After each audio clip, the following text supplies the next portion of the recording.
Hi everyone, I've just launched my Patreon, where you can support my channel and get early access to new recaps, including the next parts of Release That Witch and a lot more.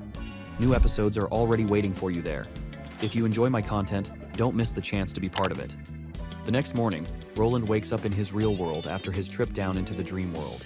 He feels excited after finally confirming that each resident of the Building of Souls has a door leading to a fragment of their memory. The location in every fragment is most likely the place the defeated person cherished the most. If he's thinking correctly, Garcia's last memory remains at Clearwater Port, likely because that's where her path of blood and conquest began. Before leaving, he had asked Garcia about her memory door, but her clueless response made it clear she knew nothing about it. To her, that gate doesn't exist, and even if she were to enter her storage room and remodel it entirely, she still wouldn't notice the door. If that's true, then it's possible no one can access those memories in the dream world except for him. So, he decides to visit Zero's storage room to further solidify this assumption. Later, as he sits in his office, Wendy hands over the detailed profile of the new witches who have joined. The first is Annie, and after thoroughly reading through the profile, Roland feels optimistic that this must be the same Annie Evie always talks about. Roland also shares the secret message he received from Bay a week ago. Apparently, Tilly and the others will be arriving soon. Wendy is glad to hear this since Evie will finally be able to reunite with Annie. While Roland agrees that Evie will be immensely overjoyed to see her friend again, he isn't sure if Annie will be that welcoming. There are high chances that she might not forgive Evie. Moving on, Roland inquires about the woman who came with them. He's quite eager to learn more about her, especially since Yorko was particularly enthusiastic while mentioning her. While Roland has no issue employing her, he still wants to confirm her background first. Wendy then reveals that 76 gets along very well with the other 4 witches, especially Emmy. In fact, it's hard to tell that she isn't a witch herself. Furthermore, if 76 truly had ill intentions, Wendy is certain she wouldn't have risked her life so much just to buy the witch's time. Roland acknowledges this as well, and because of her efforts, he suggests making her the secretary of the Witch Union. Not only does this job complement her past she had with witches, but it would also ease Wendy's burden of management.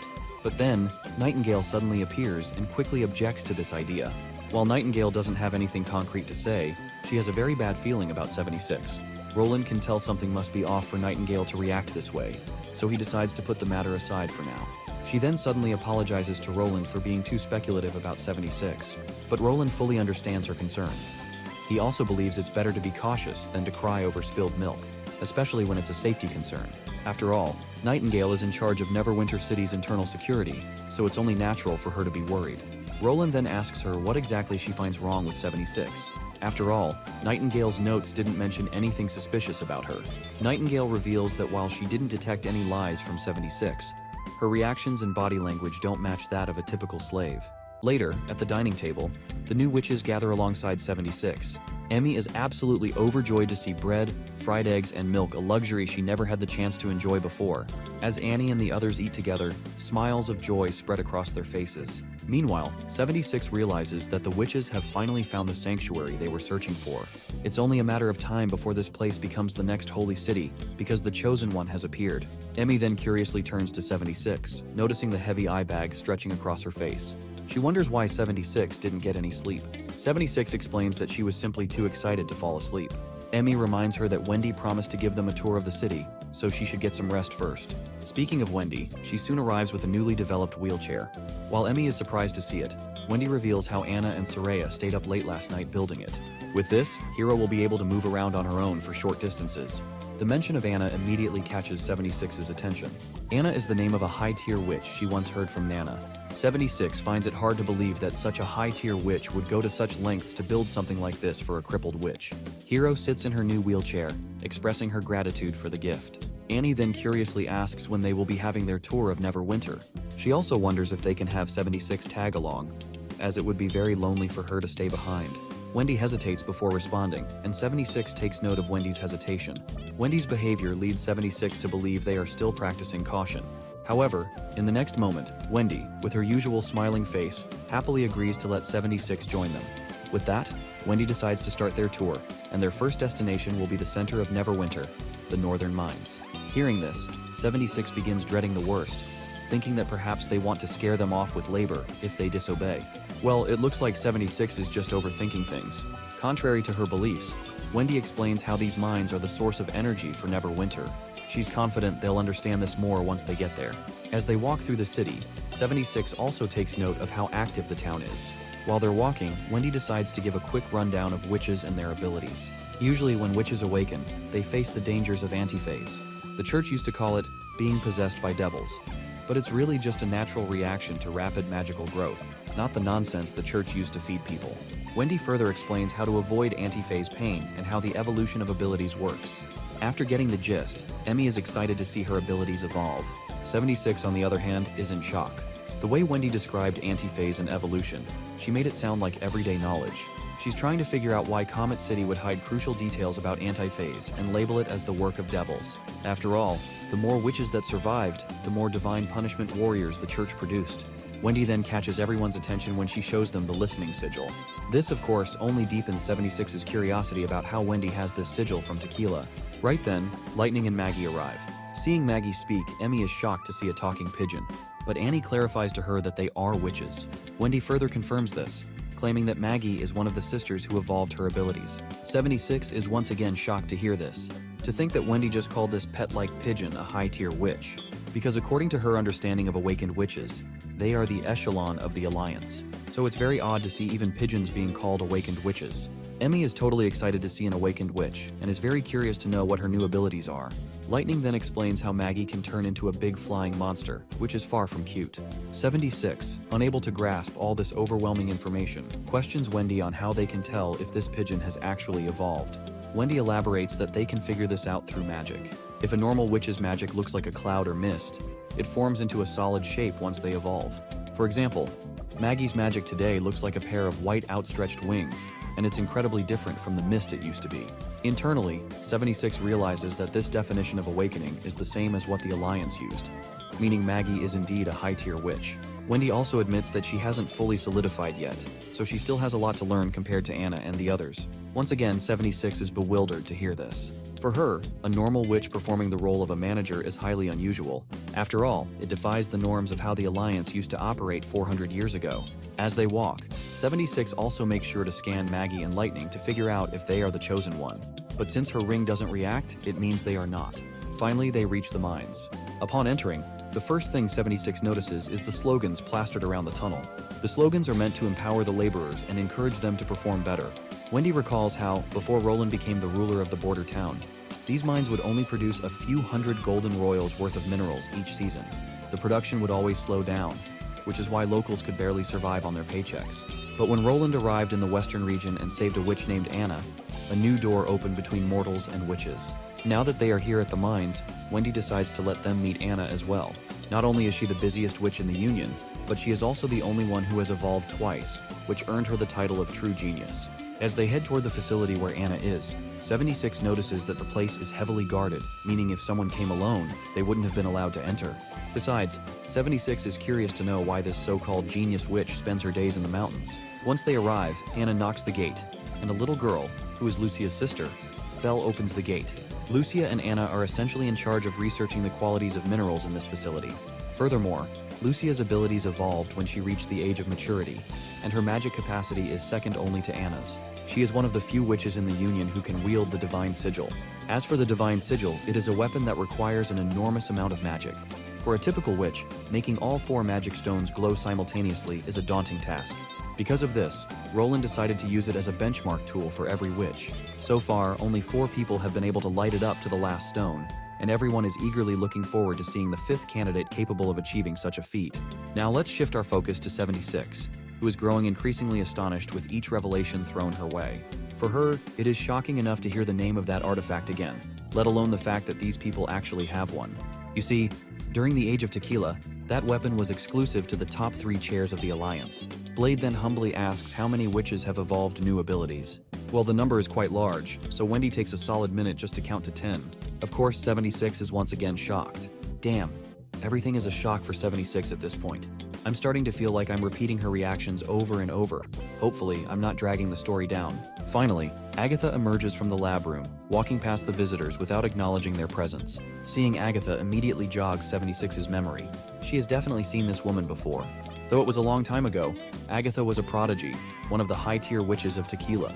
76 could never forget how she looked. But it just doesn't make sense. How is she still alive after all this time? It is simply unfathomable to think that she is just reunited with a witch from Tequila. Later that night, Sylvie reports to Nightingale that 76 has left the building. She jumped out from the second-floor corridor. Well, this doesn't surprise Nightingale, as she already suspected that 76 was up to something. However, she has yet to figure out her agenda. Later, Nightingale reports this to Roland, who also finds it strange. It is actually surprising that a typical mortal managed to bypass Nightingale's detecting magic. Suddenly, they receive a report that 76 is now moving south along the outer district streets and has stopped at a corner, likely waiting for someone. Then, in another update, Lightning reports that the target is moving again, and this time toward Agatha, likely to attack. The reporter further reveals that 76 seems to be using the Stone of Divine Judgment. We then cut to Agatha. As she attempts to attack 76 with her ice magic, it simply vanishes before it can even touch her. As Agatha dreads the worst, 76 suddenly greets her with a gesture that follows Tequila's old traditions. She then surprises Agatha even further by addressing her as the youngest high-tier awakener, Lady Agatha. Later, they arrive at a pub to catch up. 76 hails Agatha as her senior and pays her proper respects. As they talk, 76 shares her journey and how she ended up here. Technically, there are 3 other survivors from Tequila, though they are no longer witches. Their bodies could not last through the centuries, so they had to use another method. In fact, even 76 is currently just a soul, possessing a body. The body she is currently occupying belonged to a Church Judgment Army soldier. In short, not only is she possessing this body, but she can also freely activate the Stone of Divine Judgment's effects. This was actually Lady Alice's final goal. She wanted to create a divine punishment warrior that contained both witch and mortal. This way, blood loss would not kill the witch. Instead, the soul would transfer to another body, achieving the perfect super soldier. Agatha then questions the purpose of her visit. But before answering, 76 first wants to know if the Witch Union is aware of the Devils, the Divine War, and the Alliance. Agatha nods in acknowledgement and further reveals that they have, in fact, already begun preparing for the Third Divine War. The Witch Union recently engaged in combat with the Devils, even managing to take down a Slayer along with 4 fearsome Devils. After confirming all her doubts regarding the Witch Union and their motives, 76 finally decides to come clean about her identity. She reveals that she is here to find the Chosen One, someone capable of activating the divine punishment apparatus and eradicating all devils in a single sweep. Agatha is stunned by the mention of such a powerful device. To identify the Chosen One, Lady Pasha instructed her to find someone who displays the light of the key through a prismatic magic stone while using their abilities. This stone is embedded in a ring, which 76 now hands over to Agatha. 76 also expresses her willingness to explain everything to Wendy, since she is the manager of the witches. However, Agatha suggests she speak directly with the prince. Roland may seem like a flawed mortal, but he is the heart of the witches. 76 is skeptical. How could talking to a mortal possibly help? Agatha reassures her by admitting that she once felt the same way. But over time, she realized that without Roland, the Witch Union wouldn't exist. Neverwinter would not have flourished the way it has, and Grey Castle would not have been able to defeat the Church. If 76 truly wants to find the Chosen One, she must share this information with Roland as well. When Agatha first emerged from her crystal, she was devastated to learn that the Alliance was no more. She feared that no one remained to save the world from the devils. But Roland instilled in her a belief that mortals could defeat devils. It sounded insane at first, but over time, Agatha found hope in Roland, and that is why the witches of Neverwinter trust him without hesitation. If Tequila truly wishes to fight alongside Neverwinter against the devils, 76 must earn his trust. As Agatha hands the ring back to her, 76 agrees but asks for some time to reconsider. After exchanging goodbyes, she finally parts ways. Once 76 is gone, Agatha signals for Nightingale to reveal herself. Nightingale instantly emerges from the shadows. She is bewildered, since when did Agatha see her coming? Agatha explains that it happened the moment she received the ring from 76. The ring does not detect magic, but rather a pillar of light, also known as the key. Since Nightingale's pillar illuminated the entire room, it was impossible for her to go unnoticed. This means that 76 already knew Nightingale was trailing her. Nightingale then asks if Agatha truly believes in 76. Agatha nods, and that is precisely why she did not take the ring from her, because she wants 76 to believe in the Witch Union as well. Nightingale's concerns ease, and she too hopes that 76 will make the right decision. Later, 76 reunites with Emmy and the others. They are all engrossed in discussing the turbulent drinks they had, unable to stop showering relentless praise on the unbelievably rich and unique flavors. Emmy is convinced that even the elites of Wolfheart City have never tasted anything this incredible. Meanwhile, 76 takes a seat, immediately capturing everyone's attention. She has something important to say. She finally introduces herself as a tequila witch from the ruins of Forbidden Maze, and her name is Phyllis. She explains that she is searching for the Chosen One and wishes to meet the ruler of Neverwinter to discuss the Divine War. Hero and Emmy are absolutely shocked. Not only is 76 an extraordinary witch, but Phyllis is her true name. The next day, she finally meets Roland, who warmly welcomes her to Neverwinter. Once again, she states her true name and explains that she is using a mortal's body to conceal her real identity. Now that she has revealed everything, the name 76 is no longer valid, so she prefers to be called Phyllis from now on. They sit down for a thorough discussion, aiming to understand each other better. After all, if they are to fight the devils as allies, mutual understanding is crucial. Roland has always been curious about how the alliance fractured into two factions. Why would the church, which was founded by witches, go on to oppress them? And most of all, the concept of perfected divine punishment soldiers perplexes him. If she is willing, he wants Phyllis to educate him on the reasoning behind all of this. Phyllis explains that before entering the maze ruins, no one expected things to turn out the way they did. Those ruins played a pivotal role. Without them, there would be no divine punishment soldiers, and the surviving witches wouldn't have lasted as long as they have. Unfortunately, they were too late. Aside from learning the soul transfer method, the survivors also uncovered other things. This discovery led Lady Natalia to confront the Queen of the Comet City, whose name is Alice, and ultimately, why the Alliance split apart. Roland presses her about the other things she is referring to. However, Phyllis is not yet comfortable revealing that information. She assures him that once she finds the Chosen One, she will explain everything in detail. And when that time comes, Lady Pasha will personally come to speak with him. Pasha is the prime candidate to succeed the third chair and is the trusted leader of the Tequila survivors. After hearing Phyllis's account, Roland realizes that even in the face of dire circumstances, the two factions were unable to work together. The perfected divine punishment soldiers do not require sacrificing witches, only volunteers for the transfer ritual. So why did Alice want to dismantle what remained of the Alliance? Phyllis corrects him that it is not as simple as he imagines. Her original host was a divine punishment soldier who failed to transfer properly, forcing her to spend almost 50 years preparing to wield that body. And if one were to include the time required to master swordsmanship and combat tactics, it would take another 100 years. Alice needed a vast number of host bodies. Since witches do not die naturally, a divine punishment warrior with centuries of experience would be far stronger than any newly converted soldier. Creating more host bodies was essential to continuously accumulating the experience of souls. Thus, weak witches were required as resources to create more host bodies. Lady Alice believed that in order to accomplish this, she needed to replace the Alliance and become the absolute ruler of all witches. Only then could she transform select witches into disposable materials for the greater cause. Under the immense pressure of the divine war, she nearly succeeded. The upper echelons of the Alliance had silently accepted her methods. However, if it weren't for the new discoveries inside the ruins, the Divine Punishment Army would have been the only viable plan for survival. Phyllis's detailed lore dump sounds very plausible to Roland. If a divine punishment warrior had the brains of a witch and an immortal lifespan, centuries of combat experience would make for a terrifyingly powerful soldier. Roland reflects that if they had encountered perfected divine punishment warriors at Blizzard Town, the battle's outcome would have been vastly different.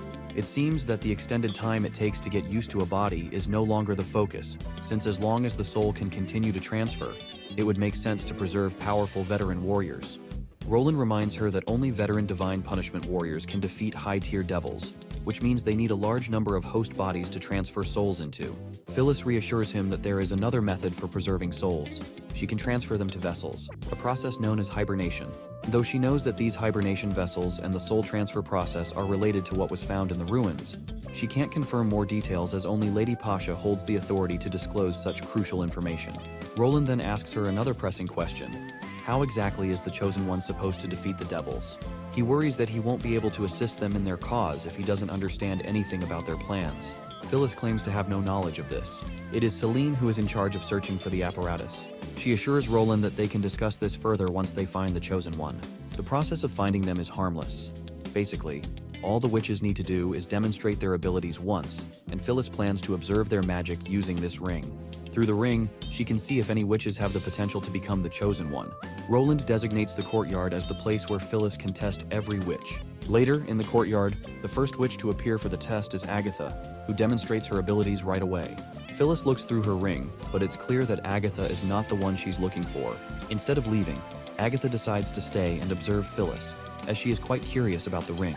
The testing continues, with Echo and Leaf stepping forward next, but neither shows the potential Phyllis is searching for. Then comes Anna. Anna's potential is slightly weaker than Leaf's, which means she does not meet the criteria either. It becomes apparent that the Chosen One is not among these witches.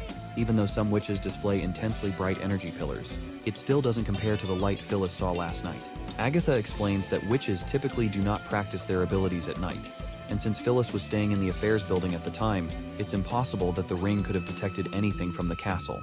But Phyllis reveals that the light was so strong that distance didn't matter. At this point, Agatha suddenly demands that Phyllis hand over the ring. While Nightingale might not allow Phyllis to enter the castle, Agatha is willing to help her find the chosen one within. The next day, Wendy and Agatha give Phyllis the good news. They have found the pillar of light she was searching for. However, they can't confirm if this is the chosen one she's looking for. Phyllis is certain that the pillar of light is a clear sign that they have found the chosen one. She's overjoyed and excited to discover which high-tier witch is behind this. Soon, however, Phyllis's happiness morphs into shock when she learns that the pillar of light is coming from Roland Wimbledon. Agatha admits that it's hard to believe, but she wasn't the only witness. Nightingale, Anna, and Wendy also saw it. To confirm further, they even checked the witches who lived on the second floor of the castle. Agatha tried testing it with a magic stone, but Roland basically had no trace of magic on him. But Phyllis argues that she didn't see any light from him yesterday. It's strange that when Roland woke up, the light disappeared as well. Agatha mentions that they asked Roland about it. He revealed that this unusual occurrence is due to Zero's soul battlefield, which caused Roland to enter the dream realm. Phyllis is baffled because she has no idea what the soul battlefield business is all about. Wendy then explains that Zero was the last pope of the Hermes Church, and she pulled Roland into her soul battlefield for a long time. This may be the reason the magic ring reacted the way it did. Roland himself was surprised when he heard about the light he exuded during his sleep. He also suggested Phyllis try it once again this afternoon when he is asleep. Later that afternoon, while Phyllis is resting, Agatha comes to chat with her. It's revealed that Phyllis fainted when she saw Roland's pillar of light, so they brought her here to recover. Agatha brings up the importance of the Chosen One in the upcoming battle. After all, the witches have fought for hundreds of years already. But Phyllis reminds her that none of those battles were in the witches' favor. They've lost twice, forced to retreat across the Kingdom of Dawn and into the Wastelands. If they lose again, they will be gone permanently. Agatha, however, sternly assures Phyllis that victory will be theirs this time. While Agatha does not know what they found in the maze ruins that gave them so much hope in this so-called Chosen One, she is sure that it will not be because of the ruins' secrets that they are going to win. In the past 400 years, mortals have not been stagnant. There is more than one way to kill devils. Furthermore, Agatha reminds Phyllis that Roland seems to possess one of the keys to God, so she suggests that Phyllis take a look before contacting the TEQUILA Witches again. Phyllis is shocked upon hearing this revelation, while Agatha further confirms that it is the key of art. I don't know what they are talking about, but let's hope to find out soon. We then cut to Roland, who is scouting the city wall along with Iron Axe, taking note of the demon activities. Given how quiet it is, Roland inquires whether there has been any activity lately. Iron Axe reveals that it has mostly been random strays, and their patrol squad alone has been able to take care of them. Roland then reveals that in the coming few days, he wants to conduct another artillery exercise at the city wall.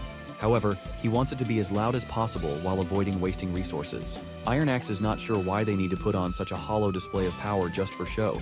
Roland further explains how he wants to proceed with this fake display of power. First, he plans to bury explosives in 3 places near where the projectiles will land. He intends to use actual ammunition to display accuracy and pre-buried gunpowder to create explosions. He especially wants the last explosion to be spectacularly huge. Finally, we learn why Roland wants these explosions. It is unfathomable for Phyllis to acknowledge that the chosen one she was looking for could be a mortal king. So, in order to flex his muscles, Roland plans to show her the grand power of his artillery and make her realize the strength of the modern age. Iron Axe, on the other hand, raises a valid concern. He fears that if their soldiers witness this fake display of power, they might believe their weapons are stronger than they actually are, distorting their perception of their true strength. However, Roland has no worries about this, since he already plans on phasing out gunpowder weapons soon. For example, the 12-pound cannon is already unsuited for future combat. He has something new prepared, though he keeps it a secret for now. But he assures Iron Axe that the weapon he is developing is capable of indirect fire at both close and long range, is portable enough for multiple soldiers to carry its parts, and features superb power, a simple design, and low-effort operation. Now that Roland has revealed this much, he finally reveals the name of the weapon. He is building a mortar. Later, Roland visits Anna. As soon as he enters her room, he expresses his desire to talk about the dream realm. He has not been able to discuss this in detail before. He then proceeds to explain how his dream world works, what it consists of, and all that we have seen before. He tells her about Zero and the day-to-day life he has there, and just like that, they both fall asleep together. The next day arrives, and Roland meets Baroff and Iris in his office. Roland is surprised to see them this early. Eventually, they sit down for a talk. Iris is here with reports on the preparations for the attack they are about to launch in the southernmost region. They are ready to execute the plan. By this spring, the first army will reach around 7,000 soldiers. Iris then brings up something she heard from Iron Axe. There is supposed to be an artillery exercise today. She suggests allowing the citizens of Neverwinter to witness this majestic sight as well. She is sure it would help boost morale and greatly encourage people to join the military with newfound confidence. Barov sharply responds to her suggestion. As far as he is concerned, citizens might become frightened and interpret it as a display of demonic power. But Iris believes it is up to the government representatives to work hard on awareness, ensuring that every citizen is educated about the true purpose. She suggests designating a specific viewing area on the wall and having police officers maintain order. Since seating will be limited, ticketing the event would be a valid option. Pricing tickets at 2 silvers each would deter a massive crowd from overwhelming the area. Not to mention, it could serve as a potential source of income for the government. She also suggests curating the audience.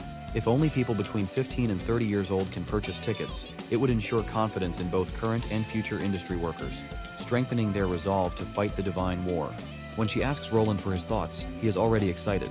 This sounds like a military parade to him, and he is actually proud of her for coming up with the idea. Roland looks forward to the event. The thought of having his own military parade excites him to no end. Later that day, a government official announces Roland's upcoming event. There will be a public artillery exercise in 3 days at the Western City Wall, and everyone is encouraged to witness the magnificence of the new technology Roland has built. However, to attend, people must meet the requirements, bringing 2 silver coins and their ID card. In the crowd, we spot Carter's wife, who cannot help but admire Roland for the next thing he is working on. Suddenly, one of her little fans spots her in the street and calls out to her. The girl has brought a gift for May, because her plays are encouraging and motivating. She explains that if her father were still alive, he would have loved the plays too. The girl shares her story. Her father passed away, sending her into depression. But when she watched one of May's performances, her mood drastically improved. In the play, everyone who died defending their family or kingdom was granted the title of hero by the king. Her mother told her that her father was just a normal hunter. But this story made her feel like he was more than that. For this very reason, she wants to thank May. Now, everyone calls her the daughter of a hero, and it fills her with immense pride. She admires her father so much that if the First Army accepted women, she would have picked up a rifle and fought against their enemies. May asks if she is not afraid of dying, knowing how dangerous the battlefield is. The little girl recalls her past. During the months of demons, many people tried to migrate to Longsong Fortress, but many died before making it. Even more perished in the slums of Longsong, and the streets were filled with frozen corpses. Back then, she trembled with fear, afraid that if she closed her eyes, she would become just like them. Now, she wants to stand up for others and fight for a better future. May pats the little girl on the head, admiring her courage, then accepts the gift. The girl rushes off after saying her goodbyes. Later, back home, Knight Carter learns that his wife plans to watch the artillery exercise with everyone. Carter thought she hated violence, so he suggests she should not force herself. His wife teases him, wondering if he simply does not want to be there with her. This is when we learn that May is expecting a child. Later, Roland congratulates Carter on the news. However, he reminds him not to neglect his duties, as there are still months before the child's birth. When the delivery date arrives, Roland promises Carter a long vacation so he can take care of his wife. Speaking of childbirth, Roland suddenly realizes that they lack proper infrastructure for medical emergencies. He decides to build a facility before these problems pile up in the future. As they stand at the docks, Tilly's ship finally arrives. Roland promptly welcomes her. They all catch up before Roland holds a meeting with Tilly and other major witches. Roland updates Tilly about the recent encounter with the TEQUILA Witches and the Chosen One fuss, though he has yet to figure out what this divine apparatus truly is. For now, his main focus is on the plans to conduct a public military exercise outside the western walls, hoping to restore hope in the despairing hearts of the TEQUILA Witches. Furthermore, this military exercise is also for the citizens. Roland wants every citizen to witness the power they hold, ensuring their resolve remains unshaken when they eventually face the devils. This is when Andrea suggests something extra. Instead of just blowing up firearms unnecessarily for show, they should use real demons as their targets. It would be far more entertaining for the masses. If the evil horrors that have been plaguing the western region were to be blown apart before their eyes, it would excite the public even more. So, Roland gives his final verdict: demons will be used as targets. To capture the necessary demons, Andrea takes on the task. Evie, being the cage conjurer she is, offers to help. Wendy, on the other hand, isn't sure if they should be doing something this dangerous. Nightingale assures her that the forest area within Sister Leaf's influence won't pose much of a threat. After all, Leaf can surveil all movements of both witches and demons. Even if they encounter underworld devils, they can simply utilize the sigil in the worst-case scenario. To make things more fun, Tilly decides to turn the demon hunt into a legitimate competition, where the witches will compete against each other. The one who captures the most demons will be rewarded with a month's worth of turbulent drinks. For safety, all the sisters will be divided into 3 groups. Roland then asks his sister if they should let Phyllis participate as well. Tilly does not seem to have any objections, especially since it would be a good opportunity for Phyllis to see firsthand how firearms can be a game changer against real threats. Capturing a demon with a divine punishment warrior's body isn't going to be a big deal, and she will be more confident in Neverwinter's abilities once she sees their power. Roland agrees to the suggestion. Later, we see Evie staring at the room where Annie is staying. Her hesitation to go inside is pretty evident. The scene flashes back to when Roland first told her about Annie. At first, Evie fell into disbelief, unable to grasp the idea that her long-lost friend was still alive. But Roland had suggested she check for herself, so here we are in the present. As she extends her hand to knock on the door, she hesitates. That's when Softfeather arrives because she already knew Evie would struggle. After all, Evie's personality takes a complete 180 when it comes to Annie. Since Evie can't bring herself to knock, Softfeather takes it upon herself and starts banging the hell out of the door. Eventually, Annie responds to the violent knocks. The moment their eyes meet, Annie's eyes well up with tears as memories of their shared past come rushing back. Evie hugs her immediately and keeps apologizing. Annie, teary-eyed herself, accepts her apology. In fact, she doesn't blame her. It's then that Annie decides to sign the contract and pledge her loyalty to the king. The scene then cuts to the city wall, where Roland lays out the details of the hunting operation. This competition is meant to teach them the importance of friendship, and protecting each other is the most important thing. Strictly, no one is allowed to leave Sister Leaf's territory. The rules are simple. Whoever captures the most demons in a day will take first place. However, the demons must be locked within cages to count. Also, if any team leaves Leaf's territory, the entire group will be automatically disqualified. With everything cleared up, Lightning and Maggie happily fly away, eager to be the first to hunt. Ash and the others also decide to get moving. Meanwhile, Tilly asks Roland who he thinks will win. Roland has high hopes for Maggie and Lightning. They may not be the most powerful, but their speed will undoubtedly help them shove the demons into cages before anyone else. Tilly then decides to place bets on the teams, and Roland is more than happy to compete. She's betting on the witches from Sleeping Island to win.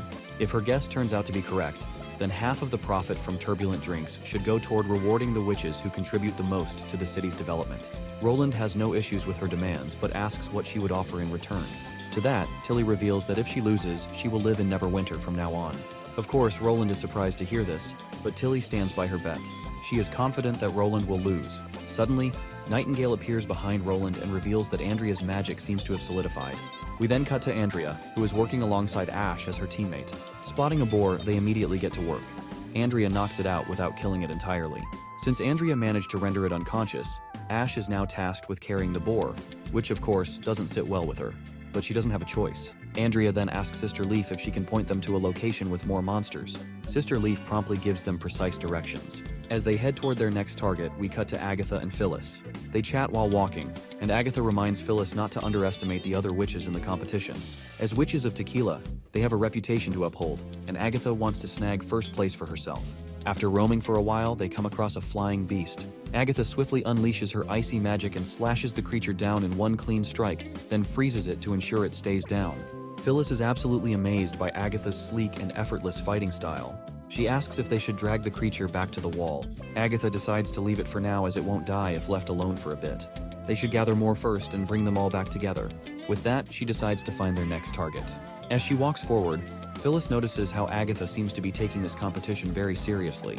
She worries that Agatha might be biased against the Tequila Witches in the future. Regardless, she suddenly reveals to Agatha that ever since Lady Eleanor's sacrifice, their numbers have dwindled. Everyone has more or less developed a common understanding. Whether a witch is a high-tier awakener or a regular witch, no one should be placed in a strict hierarchy. Pasha has always firmly believed that every witch is equally important. Agatha claims to share the same belief.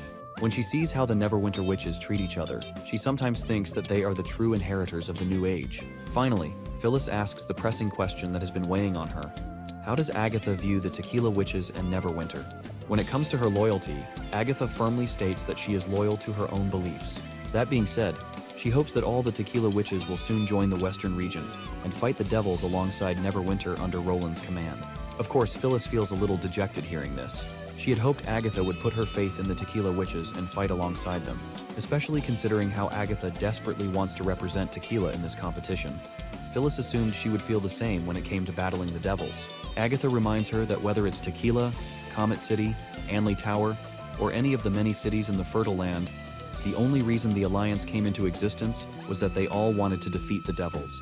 And defeating the Devils has nothing to do with Agatha's morals, beliefs, or which faction she supports. After the First Divine War, witches removed mortal leadership and dominated the Fertile Land. However, because they were too focused on differentiating between the strong and the weak, they failed to work together and defend against the Devil's attacks. Now mortals have proven their power, so to her, there is no difference between pledging loyalty to the Alliance or pledging to Roland. Only he, Roland, the King of Grey Castle, can unite the entire world and nurture this new generation of witches. Phyllis is shocked to hear this. As far as she understands, Neverwinter is the new Alliance now. But Agatha corrects her that Neverwinter is just a part of the Alliance. Roland probably wouldn't like that name, but regardless, his goal remains the same as the others, which is to win the Battle of Divine Will. Tequila, the Witch Association, and Sleeping Island, as well as all the kingdoms, must unite and fight the Devils to determine the fate of everyone. In short, it's not a matter of loyalty, it's about survival. Phyllis finally understands that Agatha's desire for Tequila to win does not conflict with her loyalty to Roland. Just like 400 years ago, all the cities in the Fertile Land were loyal to the Alliance. The only difference now is that the 3 chairs of the Alliance have been replaced with a mortal leader. Suddenly they hear a commotion in the air, and it turns out to be Maggie holding her lute. Phyllis is shocked to see a devil right in front of her, but Agatha assures her that it's just Maggie. After evolving, she gained the ability to transform into any winged creature, and devils are no exception. Seeing how Maggie can fly around with her prey, Phyllis thinks it's a bit unfair, as they don't stand a chance against a flying opponent. But Agatha assures her that maintaining such a transformation consumes a copious amount of magic. Once Maggie reaches her limit, Lightning won't be able to capture demons as easily on her own. Eventually, they both continue hunting more monsters. After a while, Sister Leaf announces the end of the competition. Everyone gathers at the city wall with their loot. Once the counting is done, it is revealed that the Neverwinter team only scored 7 points. This announcement shocks the hell out of Phyllis, as it means that the Sleeping Island team alone is responsible for capturing the remaining 80 demons. Meanwhile, Lightning is busy blaming Maggie for getting distracted from the main goal and eating eggs instead. As Lightning rants at Maggie, Wendy announces that the Sleeping Island team gathered 15 points. Andrea and Ash also start bickering, blaming each other for their low hunting count. In the background, Wendy announces that the Tequila team has scored 22 points. As the winners, they will receive a month's worth of turbulent drinks. Of course, this unexpected victory doesn't make sense to Phyllis. After all, there are clearly more than 100 demons in the cages. Wendy then reveals that Sister Leaf caught the rest of them. Apparently, Sister Leaf had been instructed to let only a limited number of demons roam around during the competition. So, she trapped all the remaining monsters outside the playing field beforehand and only allowed a set amount to pass through. The time for the commemoration of this military parade has finally arrived. People have started gathering outside the city wall. Iron Axe reports that the artillery squad has finished preparations. Hearing this, Roland commands Sister Echo to sing the March of the Armed Forces. As soon as she begins, the melody fills the air. Following her song, the soldiers start their parade. The audience is astonished at the sight of the marching military, and coupled with Sister Echo's energetic melody, the crowd is charged with enthusiasm and energy. Once the soldiers are ready with the artillery, Iron Axe instructs them to aim, and all of the soldiers promptly target the poor monsters inside the cages. With the countdown from 3, the artillery team begins bombarding the hell out of those monsters. Once the dust settles, the only thing that remains are scattered limbs. The sight is so majestic that it leaves the public in complete astonishment. Phyllis is also losing her bananas after witnessing such a display of power. The explosions are so grand that they completely obliterate everything. Given this brutality, she is absolutely certain that no devil can survive this. She finally understands why Agatha has so much confidence in Roland. The chemists from Grey Castle feel immense pride after witnessing the power of chemistry. Now they all want a laboratory just like the one Kyle Sichi has. We also see Carl and Iris, and while Iris feels very proud of Roland's strength, Carl is absolutely awestruck. The sheer impact of the explosions has shaken him to his core. Iris then starts reiterating the usual praises about Roland's might, but since we've heard them so many times before, we'll skip over them and cut to Roland's office. Phyllis and Agatha are now standing before Roland. It appears that this display of power has had a profound effect on Phyllis, and she seems to have changed her mind. Before contacting the Tequila Witches, she wants to ask a few questions. You see, if the Tequila Witches can't find the chosen one they're looking for, then there's no doubt their war with the devils will drag on for many more years. And if the weapons she saw are limited, and mortals take a long time to build them, then she fears they won't be enough to hold off the devils for much longer.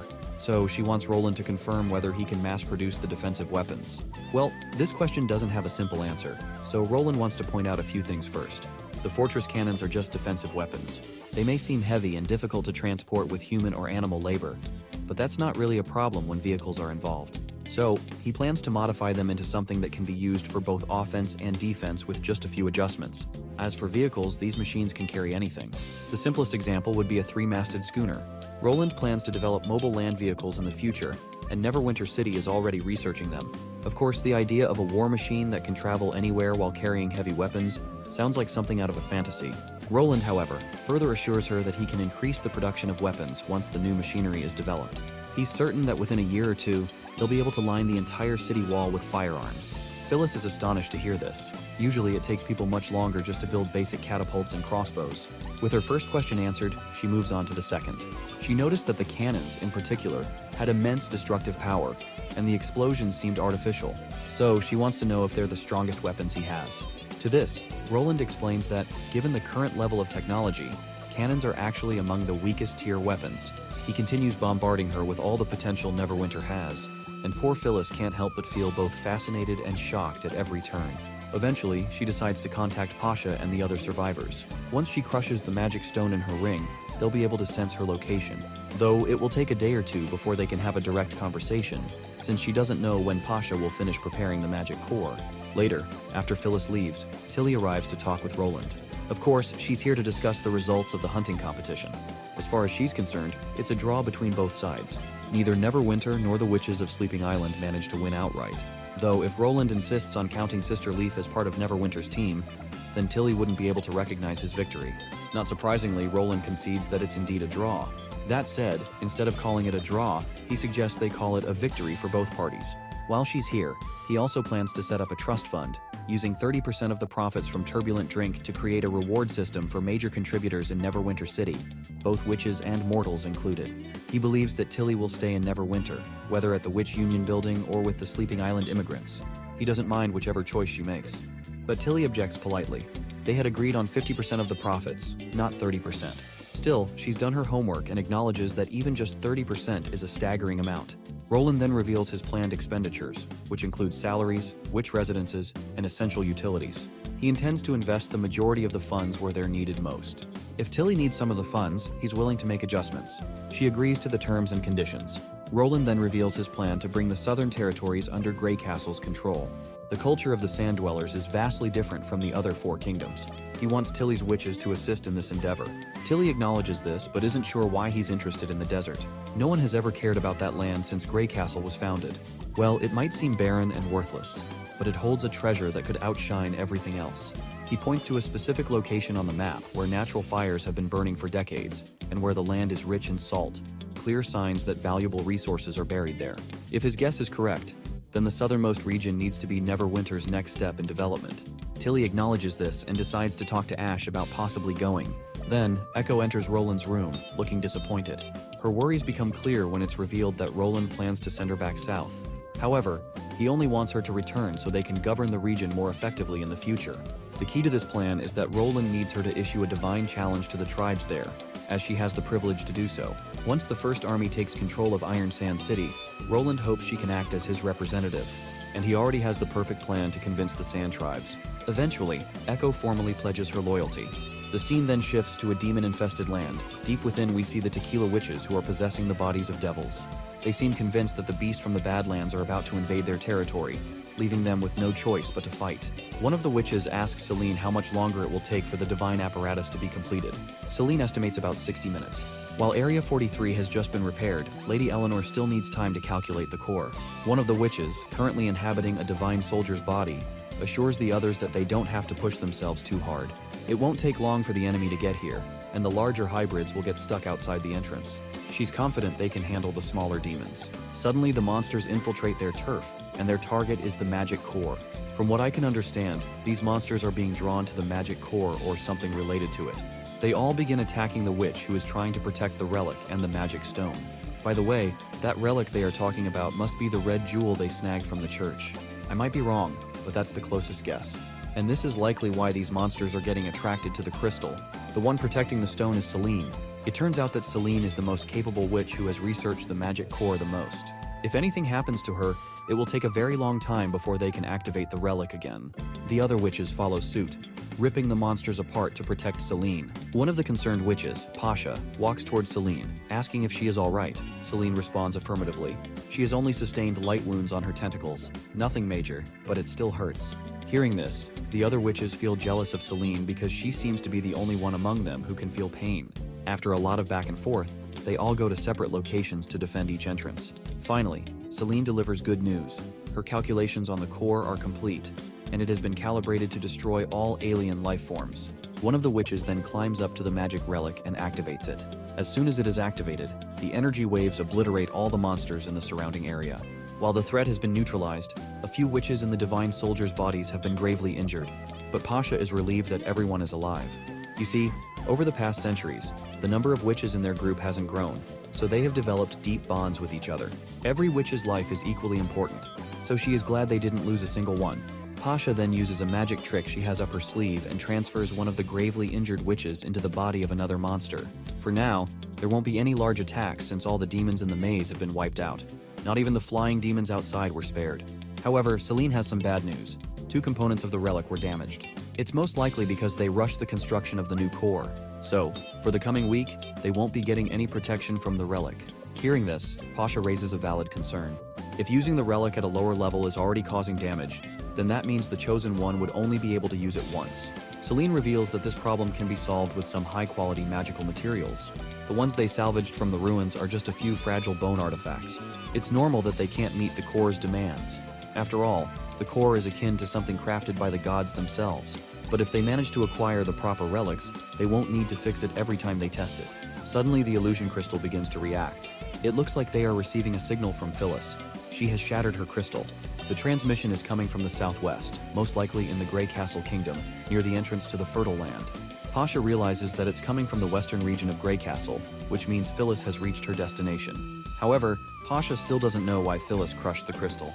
Eventually, Pasha decides to follow their original plan. After all, they can't just abandon Phyllis. She is one of the last survivors of Tequila. The scene finally cuts back to Neverwinter. Wendy officially welcomes the 3 witches who are ready to sign their contract papers. They are requested to read the pledge on the back of the contract and sign their names. Afterwards, they will be officially recognized as part of the Witch Union. Emmy is confused about why they are given the opportunity to join even before having their abilities tested. Wendy assures her that there is no rush. The test usually happens after the contract signing. If they have any questions about the contract's contents, they are free to ask now or discuss it among themselves. As they read through the contract papers, Emmy and Hiro are absolutely shocked to learn that they will receive a golden royal every month for their services. Furthermore, there are other perks that seem too good to be true. Eventually, they all sign their contract papers. Now that they are done, Wendy decides to test their abilities. First is Annie, who literally melts metal with the heat of her hands. Wendy is overjoyed to see such an amazing ability. The manufacturing factories in the industrial district will be ecstatic to have her help. But Annie isn't sure if she can be useful, as she can't control the temperature unless she is in direct contact with an object. Wendy reassures her that there must be many applications for her ability. Industries that require smelting or chemistry labs would consider her a cherished treasure. Then Emmy steps forward, eager to demonstrate her abilities and prove her worth. But Wendy stops her. Since Emmy's ability revolves around healing, Wendy doesn't want her to get hurt unnecessarily. She also doesn't need to test Hiro's ability to transfer sickness. Wendy has already decided to send both of them to the medical department. Now, it's Blade's turn to demonstrate her abilities.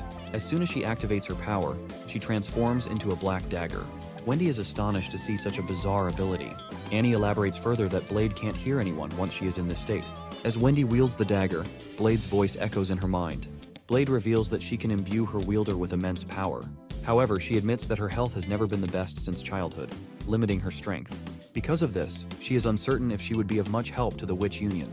Wendy then asks how long Blade can maintain her current form. Blade responds that she can stay like this indefinitely. Wendy begins to ponder, comparing Blade's ability to Maggie's transformation magic. Seeing through Wendy's eyes, she also takes notice of Wendy's generous figure, which embarrasses Wendy to the point that she immediately throws the dagger away. Shaking off the moment, Wendy then questions Annie about Blade's unusual powers, wondering if anyone can wield her. Annie explains that even ordinary people can receive Blade's power as long as Blade is willing. In her normal state, she is nothing more than a tough knife. However, when wielded by a witch, she can unleash her full potential.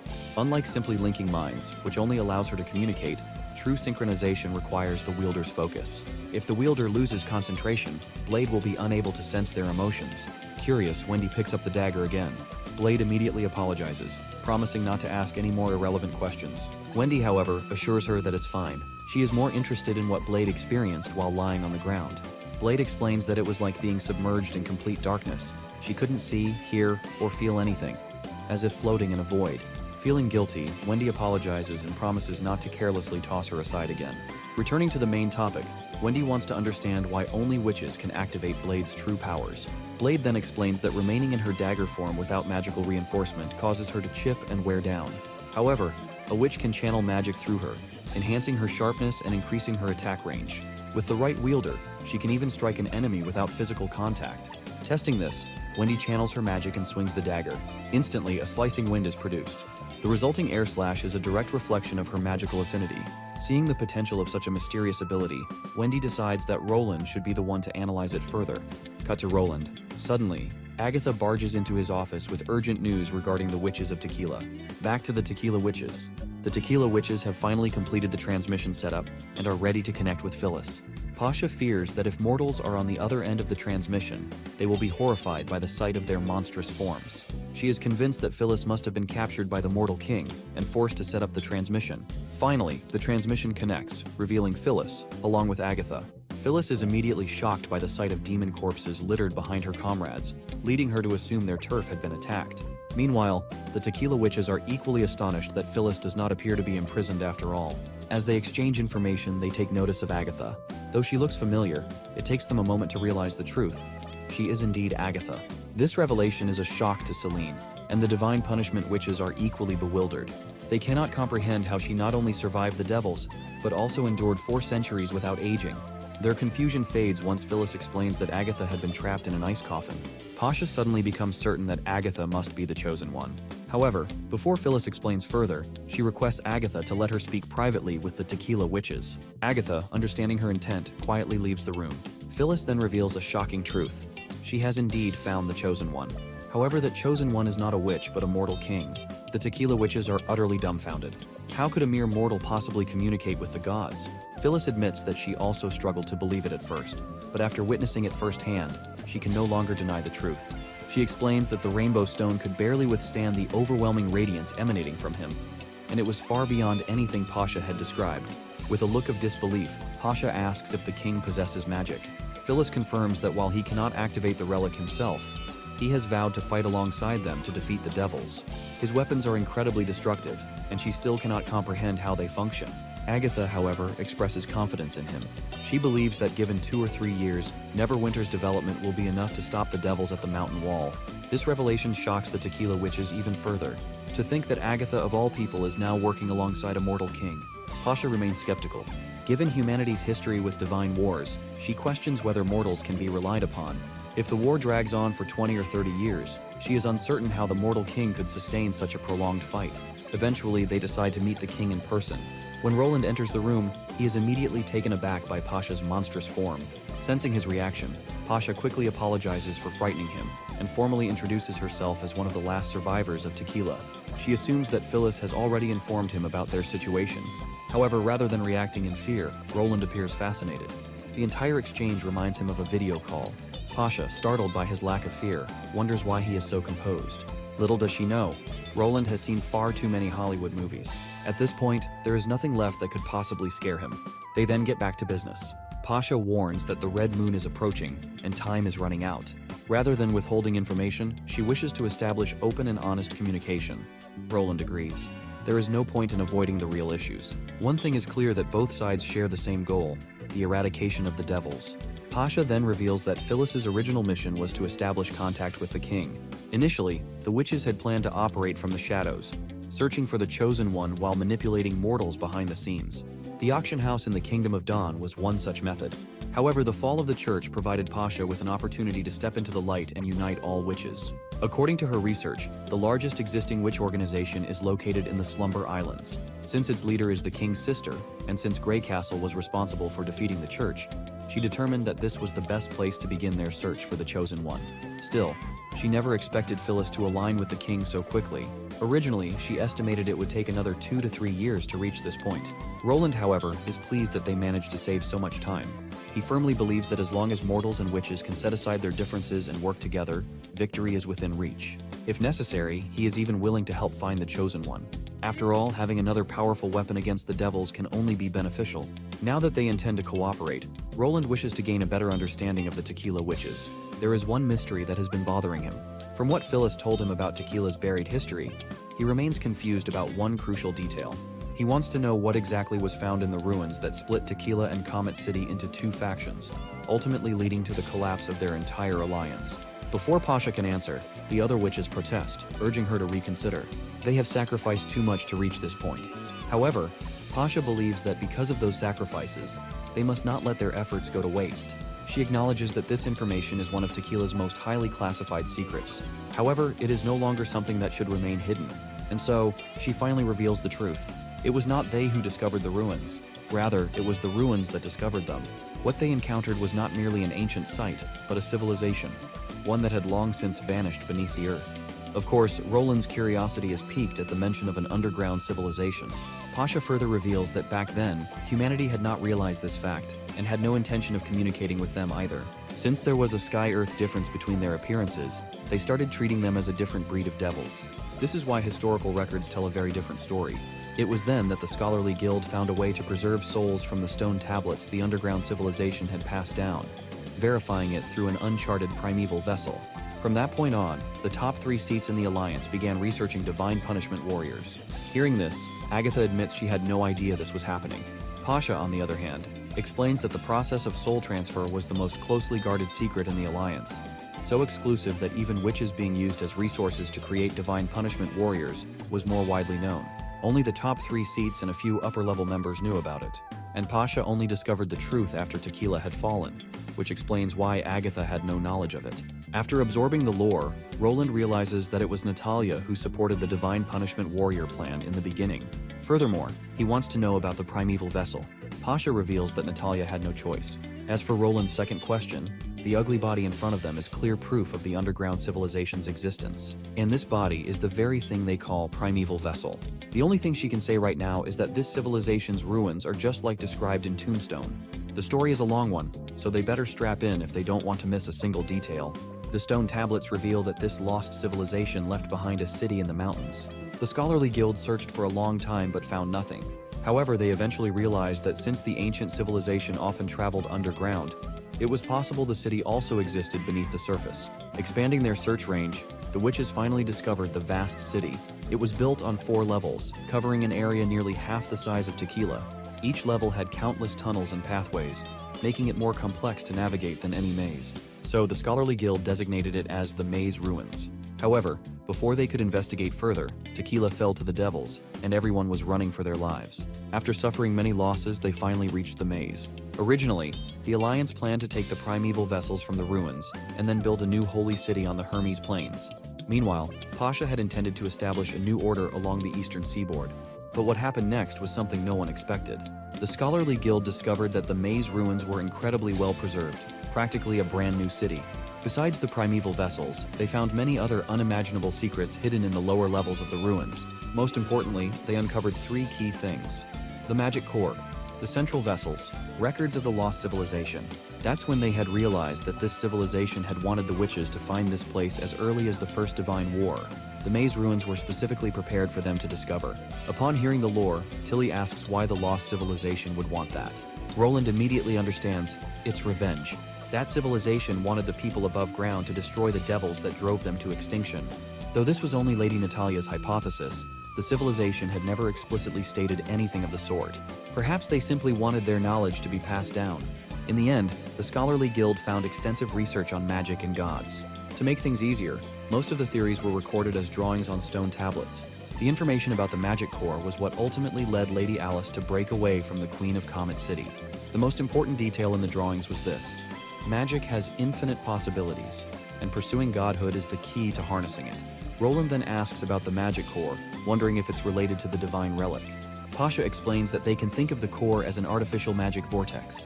It isn't limited by a witch's abilities and can change form into anything. This immensely powerful tool completely changed the Alliance.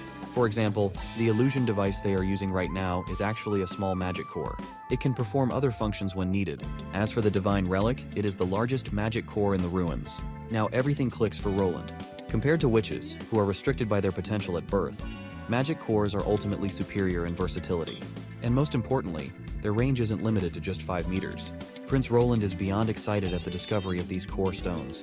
After all, they would improve everything from production to crafting weapons for combat.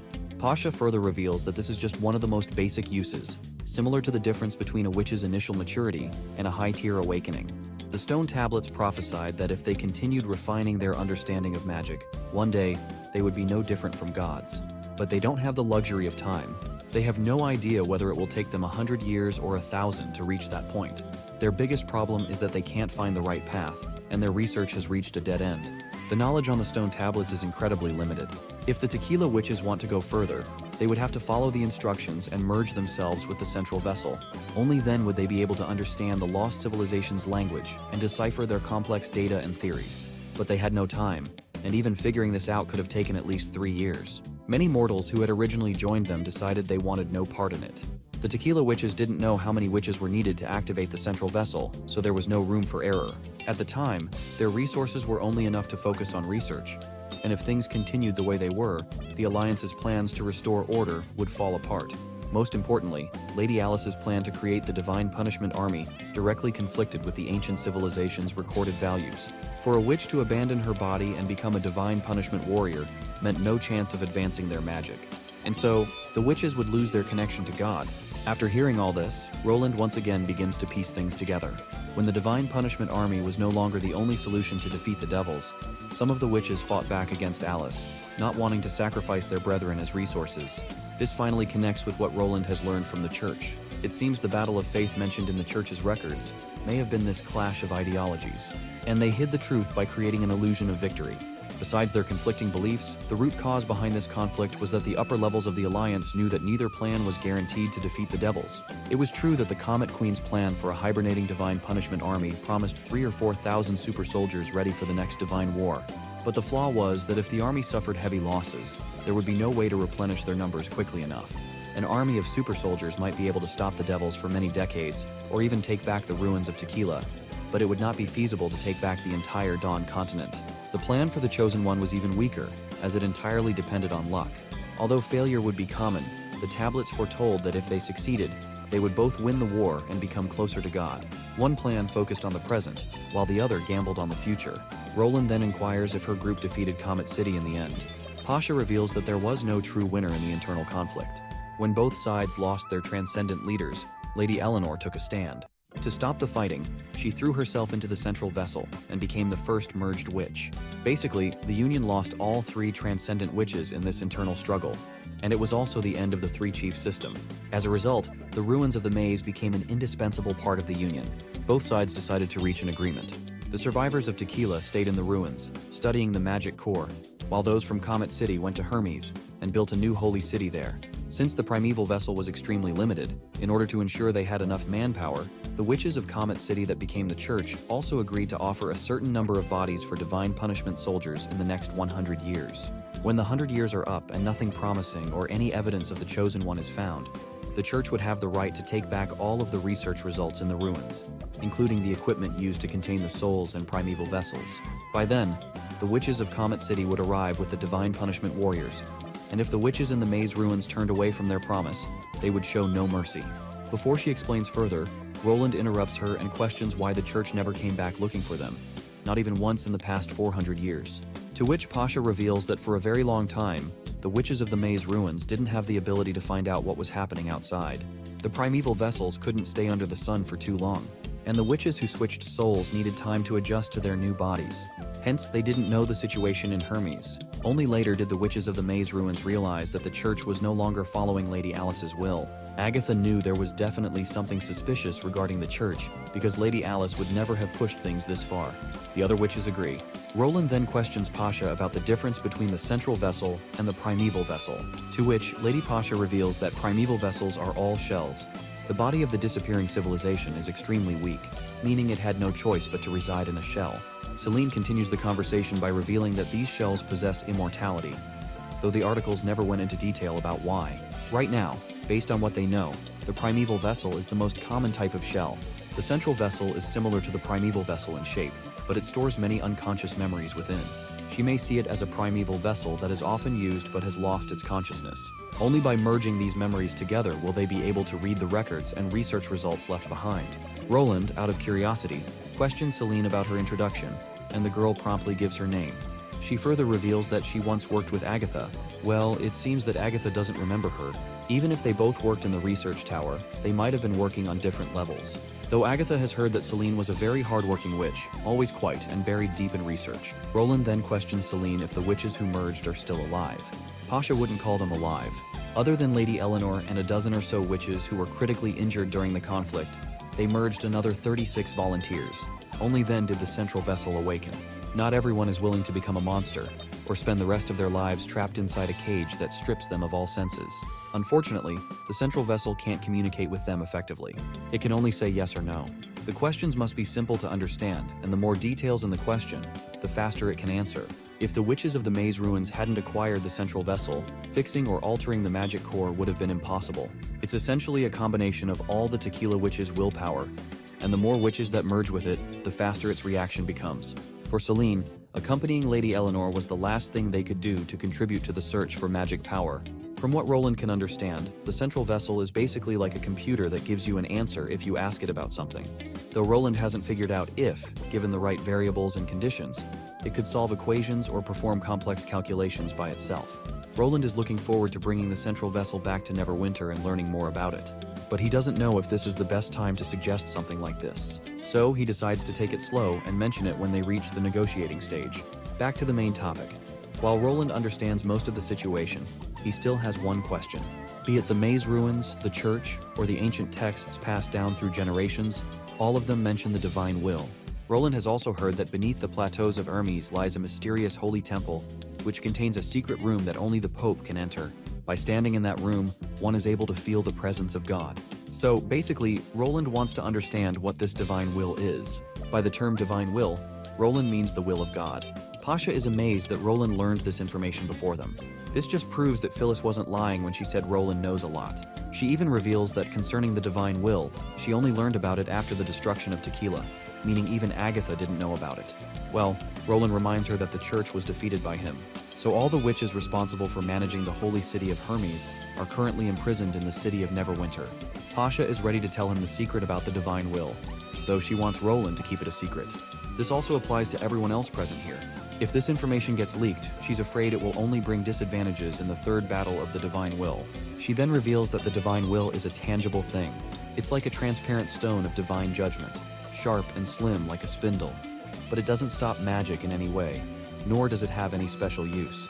However, if you open your heart while you're close to it, you can vividly sense the calling from God and see some fascinating visions. For instance, you might see an extremely spacious hall, a red moon hanging above your head, and 4 huge paintings. Adding to the mystery, the paintings are alive and constantly changing. Tilly questions the meaning behind the existence of these pictures. Well, that question has troubled everyone for thousands of years, and the Quest Society has been desperately searching for answers, but none have been found. They've only managed to confirm this after the articles within the maze ruins were deciphered. God showed the humans, devils, unknown enemies, and the underground civilization, and the shape of the divine will also supported this. It wasn't a complete concealed body but a quarter of a whole, hence they call it a god's artifact. 4 paintings and a fourth of an artifact. Roland questions what he can understand. She's saying that each civilization shown in the paintings has an artifact similar to this one. Pasha reveals that not all of them have it because the underground civilization has already lost its share of the divine will. Thus, one of the paintings has become completely black. She believes this happened just as the first battle of the divine will ended. According to statements in the articles and records passed down by the Alliance, she has arrived at a theory that the underground civilization was removed from the battle of the divine will forever. From this, Roland understands that the underground civilization and the devils were both fighting to get each other's artifact. And since the underground civilization lost, it means their artifact is now in the hands of their enemy. Tilly then asks a question that Roland was curious about as well. What will happen if they manage to collect all 4 artifacts? She wonders if God has given any hints. To which Pasha sadly reveals that nobody knows the answer because God has never answered their calls. God does not love the people, he only smiles at the victors. Of course, this just doesn't make sense to Wendy. Why would civilizations fight each other for centuries without any true purpose? Pasha reveals that there is a passage within the articles that has been quite hard for her to understand, so she's thinking maybe it will answer their question. The passage goes like, "We are all children of God, but only a few can see the light. From the moment one senses magic, they are bound to live an extraordinary life. Birds were not always birds, and we, in this case the underground civilization, were not always we. The battle has continued for centuries. To arrive at where they are today is already an achievement. Killing allows the living to live, while competition brings the living eternity." And the last line says that everyone is children of God. The line before this one catches Roland's attention, and he wants Pasha to repeat it. So she does. The battle has continued for centuries, and to arrive at where they are right now is already an achievement. What Roland understands is that this phrase sounds like a description of evolution. From ignorance to civilization, the species strong enough to survive replace the weaker ones, and the description of the underground civilization seems to be describing precisely that. If Roland thinks about it, these four civilizations seem different, but they all have one thing in common. They can all use magic. Humans are able to give birth to witches who possess magic, while devils and the eliminated civilization are more skilled in its use. Based on this logic, the other unknown opponent should also have the ability to manipulate magic. This aligns with the initial statement. We are all children of God. It must be referring to all the species that have this extraordinary ability. With this theory in mind, maybe the battles of the divine will are not about protecting or fighting for the divine will. Instead, they could just be a way to speed up evolution. Or should Roland say this is the law of the magical world? This is why the underground civilization mentioned that being close to the road of God is equivalent to rising through the stairs of magic. As Roland gets lost in thought, Pasha can sense his thoughts are all tangled up. Roland is surprised that she can see what he's thinking, to which she claims that she can only do it when Roland himself is willing to communicate with his thoughts, just like what she's doing to him now. She questions him if he would like to try, as it will speed up communication immensely. But of course, Roland doesn't want her to see the jumble of thoughts he's accumulated after devouring so many memories, so he passes on her request, feeling more comfortable expressing his ideas with his throat and tongue. Back to the main topic. Roland wants to know if the church had been protecting that artifact. Pasha responds positively, claiming that finding a place to bury the artifact is nothing but self-deception. It won't stop the war of divine will from happening. Hence, the artifact has always been guarded by a strong witch organization. The existence of the artifact is also the reason behind the months of demons and beasts attacking Hermes like crazy. After learning about Comet City's defeat, they took back the artifact immediately. Right now, it is under her protection.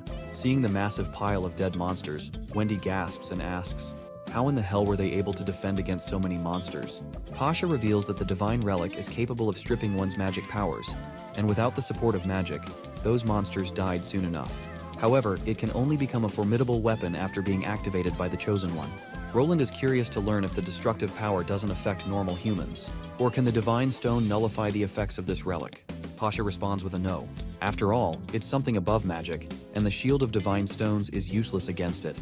It looks like Roland has finally developed a little bit of intuition regarding their current situation. First of all, the devils are their enemies, and that should go without saying. With more people comes more power, and working together, uniting everyone to fight on the same side during the battle, is extremely important. Pasha agrees with this. The Witches of May's ruins are not asking for anything more than that. They only wish for Roland to continue taking in more witches and allow Phyllis to continue searching for the Chosen One. She plans to dispatch another Witch of Divine Judgment to bring Roland a new rainbow magic stone. Roland then suggests she consider living closer to the western region, likely in the western mountain ranges of the city of Neverwinter. Others are shocked by his proposition because of the threat of beasts. Roland believes they should not be the only ones guarding the artifact. After all, if anything were to happen, they'd be back to square one. Attracting evil beasts is just a small thing. Now that they are missing the defense line of Hermes, if the devils decide to attack, they can easily take that artifact for themselves. But Celine believes that defending against devils is just as difficult as defending against evil beasts. Roland reminds her that there is a big difference. The devils are much more powerful and cunning, and you can tell from the bodies that they once got close to the core center. If Roland is right, the divine relic is not far from the illusion stone. So, if they encounter spear-throwing mad devils, there's a chance of complete destruction of the core. To avoid the worst-case scenario, he suggests they settle closer to the western mountains and the fertile fields. Roland will open up a path from the rear that takes them straight to the mountain road, and that way, even if the relic is in immense danger, the city of Neverwinter can always lend a helping hand. He reminds them that trust is the basis of cooperation, and they can only build trust by placing the artifact in an area both sides believe to be safe. Pasha acknowledges this and asks for some time before making her final judgment. As the Maze Ruins group discusses among themselves, Roland notices that they are actually communicating through telepathy. After a short interval, Pasha finally seems ready to give her final verdict. But before she says anything, she wants to ask a question. If she were to work together as Roland suggested, protect the divine will and work as one, then who will lead everyone? Since one wrong move can put everyone's life at stake, she would like to consider all aspects. Hence, she suggests creating an alliance. As they fight together, the commands will be given by the most powerful few after they've arrived at an appropriate solution. This way, they can avoid making wrong judgments while ensuring that everyone's benefits are taken into account. While this sounds like the three-party system that the Alliance has, Pasha believes that having 3 representatives is a suitable number. It allows for a balance of opinions while ensuring efficiency. Of course, given that they have 4 kings and various witch organizations, they don't have to follow the number 3. For instance, the Alliance started with 11 leaders of the Round Table who planned all battles. While Roland acknowledges and respects Pasha's input, he makes it clear that there will be no need for 3 leaders. Only he will be enough. This is the only way to maintain efficiency. Of course, everyone in the meeting is shocked to hear this. Being humble is a virtue, but now is definitely not the time for that. While having 3 leaders, like in an alliance, may have its perks, it's not good for Roland's plans. Only Roland knows what they need if they want to industrialize. He is the only person in this world who understands how to make every region shine with its full potential. Fighting together is a good way to deal with the devils, but Roland never asked them to join him from the very beginning.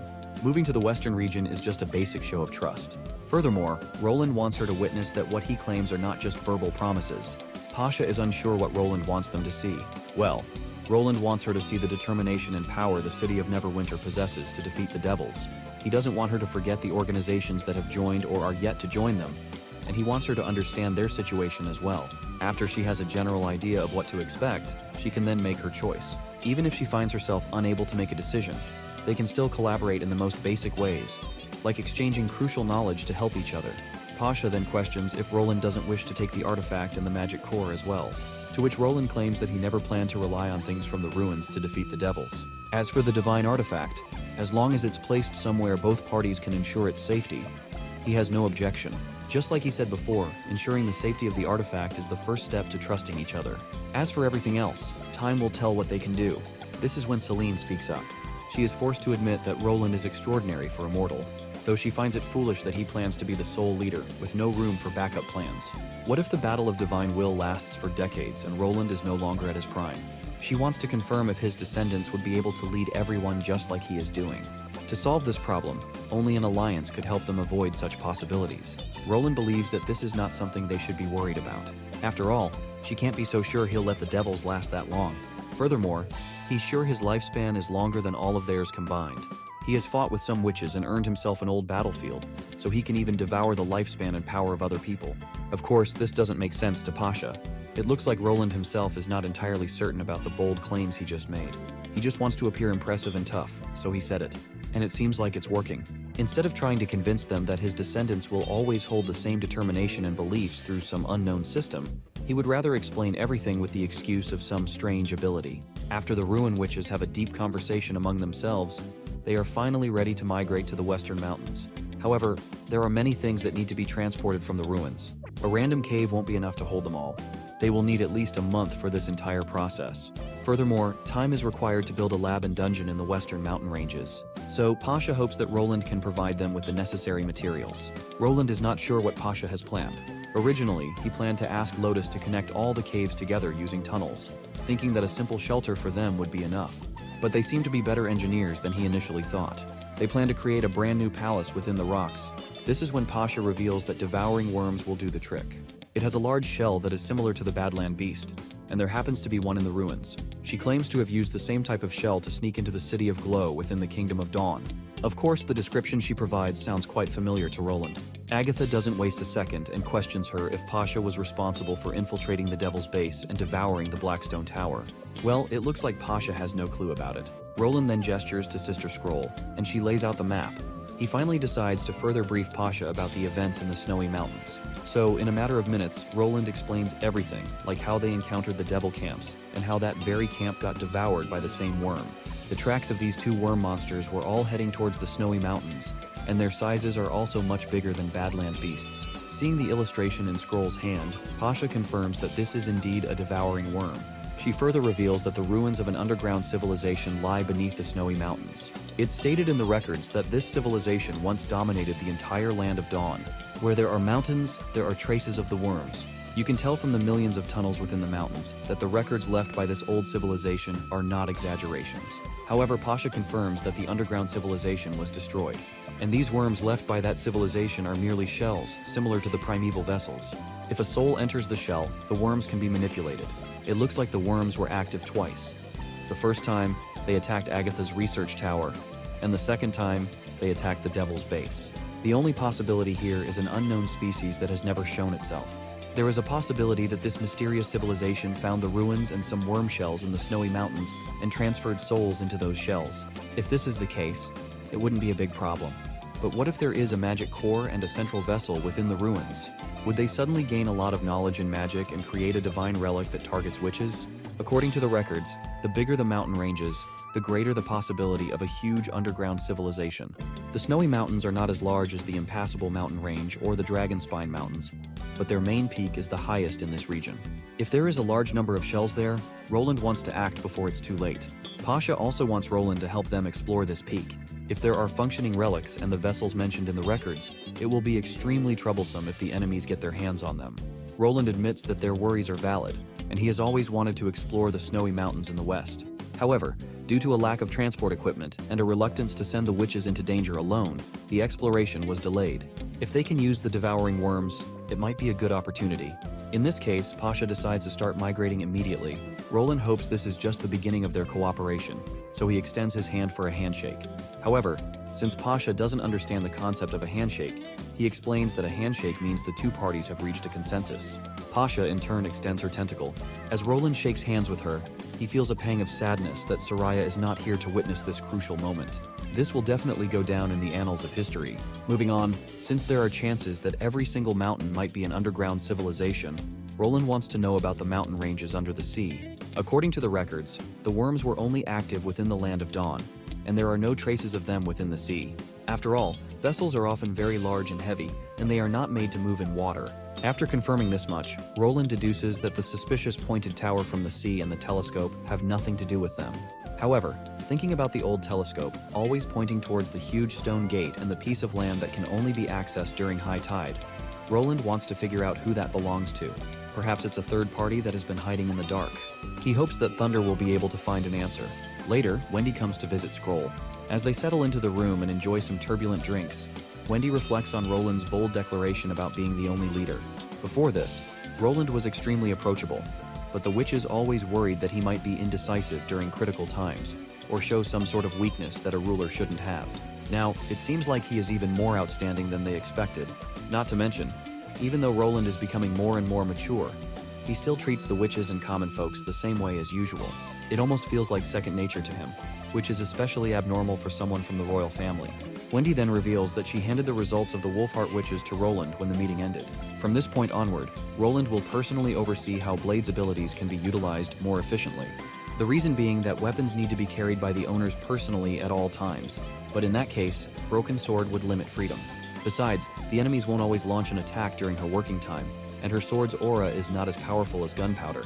Hence, instead of treating her like a weapon, he wanted her to test her compatibility with every witch. Then she may decide who she finds interesting, and things can be taken from there. Instead of treating her like a weapon, he wanted her to test her compatibility with every witch. Then she may decide who she finds interesting, and things can be taken from there. Rather than objectifying witches based on their abilities, Roland seems to prioritize their feelings first. Perhaps that is why Nightingale trusts and supports him so much. Now that Wendy reflects back, she feels glad that she trusted Nightingale's judgment and left the association with her. Anyhow, the two ladies reminisce about the past and have a great time enjoying turbulent drinks. Meanwhile, Roland is also having fun time clapping his best girl. They are talking about the recent discoveries they've made. While Anna always knew that they were not the only civilization in this world, she never expected to discover a brand new civilization beneath the mountains, full of unknowns. Perhaps one day she's sure they will be able to step foot on that piece of land far away. Roland promises her that this day will come.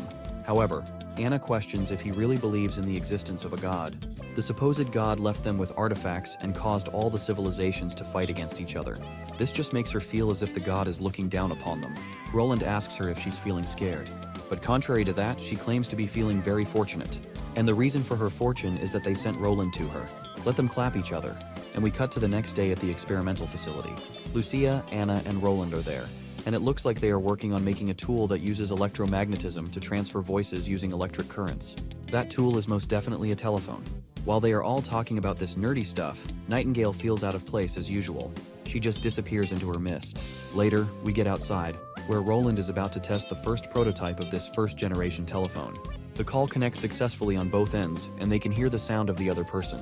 Anna speaks from the other side, saying, "I love you," which causes Roland to blush on the other side. Nightingale, on the other hand, looks utterly heartbroken and devastated. Later, Nightingale returns to her room, hoping to drown herself in remorse with a turbulent drink.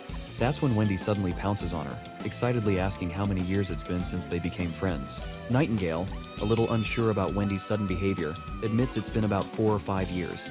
But more than anything, she just wants to know where her drink is. Instead of answering, Wendy keeps dodging the question, rambling about their long-lasting friendship.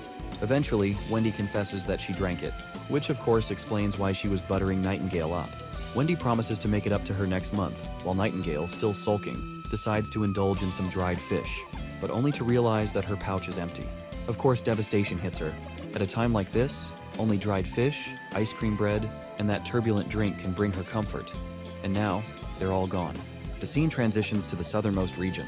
The land is covered in sand, with only Silverstream Valley having some oases. Over 90% of the main population resides there.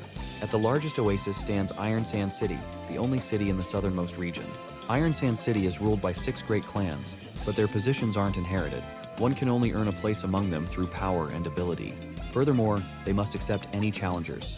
To prevent utter chaos, the clans established a system where individuals can fight for victory, known as the Holy Duel. And it seems Iron Axe has arrived, aiming to snag his positions as one of the clans first. The night is young as we cut to Skull Tavern. Inside, we meet a small clan's patriarch, Talim. One of his lackeys rushes in, informing him that there are visitors, one of whom looks very familiar. Talim orders his men to let them in, but reminds them to take their weapons and wear divine stones just in case. Finally, the unknown visitors step inside, and that visitor is none other than Iron Axe.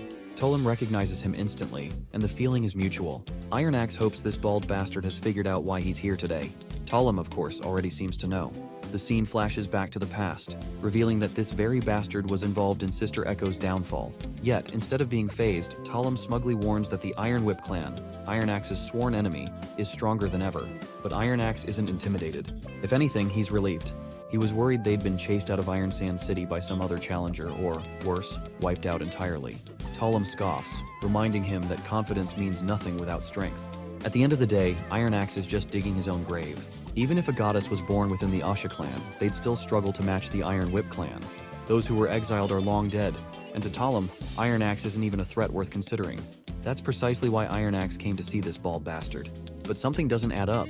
8 years ago, the Iron Whip clan was just as formidable as the Osha clan. As challengers, they had the chance to enter Iron Sand City. So why did they choose to become watchdogs instead? Only clans that secure their footing in one of the 4 oases surrounding Iron Sand City earn the right to challenge the 6 great clans.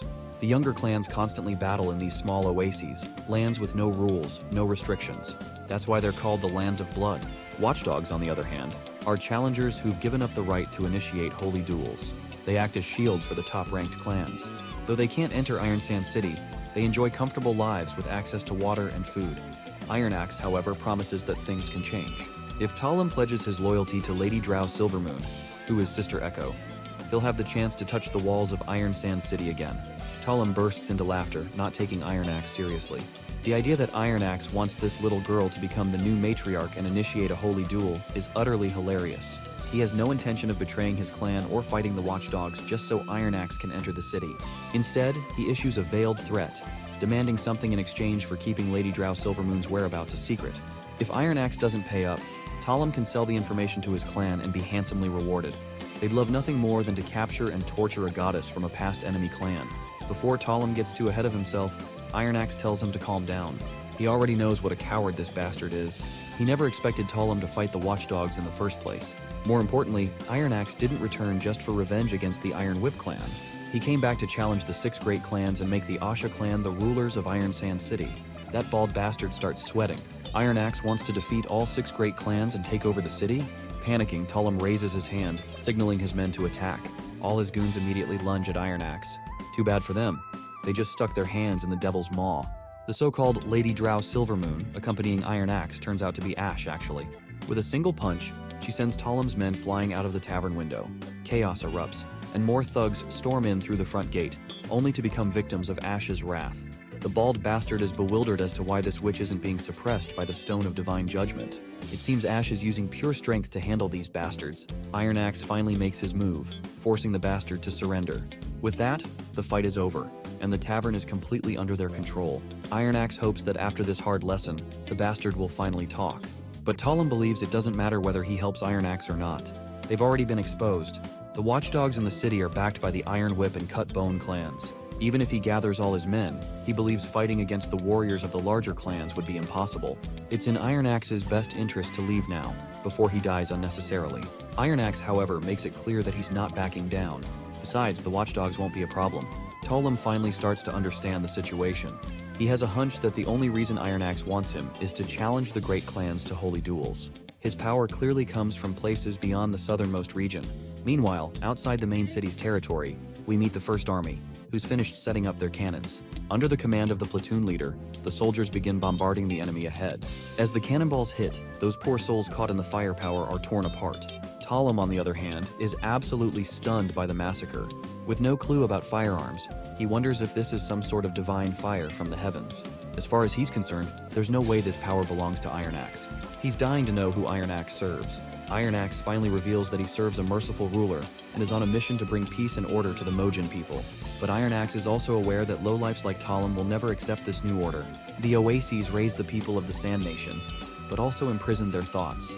To survive, they started killing and harming each other. The oasis that should create life has been drenched in blood. As for the watchdogs, they were clearly created to protect the power of the great clans, and they caused the common folk to suffer in the desert. To Iron Axe, this is nothing but stupidity. Talem, however, reminds Iron Axe that he must be aware of the reasons they've been living this way, especially since he was born here. The oases can't contain everyone, so they must kill and steal. The Mojin people will never escape the desert unless they have the power to overthrow Grey Castle. Whether they choose to collaborate or surrender, only death awaits them. The Northerners will never trust them, and the Blackbone and Sandstone clans prove this point by teaming up with Garcia. To obtain fertile land, those two clans decided to serve Queen Garcia of Clearwater. But after all that, they got nothing. Rumor has it that they took some strange pills, and their bodies melted into nothing but mush. The land they were promised was nothing but an empty lie. Iron Axe admits he used to believe the Northerners would never trust them, but what he's seen so far tells a completely different story. Suddenly, the watchdogs from the city march toward the commotion caused by Iron Axe and Ash. Of course, all these guys are nothing more than vulnerable rats when faced with Roland's modern weapons. Once the cannon fire stops, all that's left are the remnants of the watchdogs. Talem is absolutely boggled by the sight. He thought there were supposed to be more than 2,000 of them, but not a single one remains. Iron Axe tells the bastard to just ask his clan members to put out the fire because the small oasis has finally been seized. Sister Echo makes her grand debut. As soon as Talem sees her, he bows his head in submission. In the name of 3 gods, he promises that he and his clan will serve her wholeheartedly. From this day forward, she will be the matriarch of the Osha clan. The scene transitions to Carl Bloodwhip, the patriarch of the Iron Whip clan. His blood boils when he learns what happened at the oasis. He calls the whole thing about divine fire complete nonsense. But his soldier confirms that he went to the camp at the oasis, and the reports seem to be true. After suffering the divine fire, the camp is in ruins, and black pits everywhere, bodies blown apart, plastered against the walls. It's as if a massive sandworm or burrowing scorpion attacked the camp and tore everything apart. All the soldiers in the camp perished, while the few who managed to escape tried to fight back, but they were defeated before they even saw the enemy. Carl is sure the idiots must have been ambushed and wiped out. To him, it's normal for watchdogs to be challenged, but it would be extremely unlikely for anyone to challenge the Iron Whip clan. He asks which clan these people belong to. The soldier reveals that they are from the Osha clan. The news shocks the hell out of this overconfident bastard. The soldier further confirms that the flags at the oasis are all showing the Osha clan symbol, and he even saw the Osha princess, who was once a slave, now standing in the flesh. She's become the new goddess and is gathering more members for her clan. Many Northerners have surrendered to her cause. All of this brutal truth is overwhelming for Carl. As far as he's concerned, goddesses are evil in the eyes of the Northerners, so how could a slave become a goddess and receive their support? It seems like this bastard isn't ready to give up yet. In his eyes, even if the Northerners have better weapons and more people, when it comes to duels, the Mojin people are the bravest warriors. He wants to show them what true despair looks like. Suddenly a soldier barges in and claims that the Osha clan has sent a gift. Later, when Carl goes to take a look, the gift box looks like a coffin. As the soldiers pry out the nails of this large coffin, they find another fancy coffin inside. Seeing this, Carl almost laughs. He was expecting something far scarier, like a head, an ear, or even human skin. After all, this is Iron Sand City. Anyhow, the bastard swings his axe, aiming to shatter the coffin into pieces. His hit lands, but instead of shattering, the coffin explodes, taking down everyone in the room. With that, the Iron Whip clan has been wiped out. We then cut back to the time when Iron Axe filled that coffin with white powder, flint rocks stuck to the edges, and a fuse connected to the lid.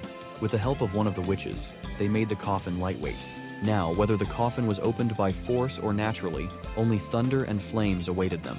Once Talum learns how Iron Axe wiped out the Iron Whip clan without a duel, he questions the audacity of such an act. How could Iron Axe do this without a proper duel? Iron Axe then reveals that it was all Lubaka who tainted the name of the Holy Duel and disrespected the three gods. And as someone who doesn't even deserve to be a human, Lubaka doesn't deserve fairness either. For someone as despicable as him, there's no point in being cautious. He should just be crushed. But Talum questions if Lubaka hadn't opened the coffin or destroyed it, would it have been a failure for Iron Axe? Iron Axe knows Lubaka too well. The guy loves chaos and destruction. Murdering others is second nature to him. It's extremely easy to predict his reactions. That coffin was just a starter. Even if Lubaka manages to dodge this one, there are more gifts waiting for him. However, Iron Axe doesn't believe the three gods would protect traitors. Tolim once again promises to follow the vow he made to the three gods, serving the Osha clan with all his heart. Through the listening sigil, Sister Echo delivers the transmission of her victory to Spear Passy, who then passes it on to Nightingale in Roland's office.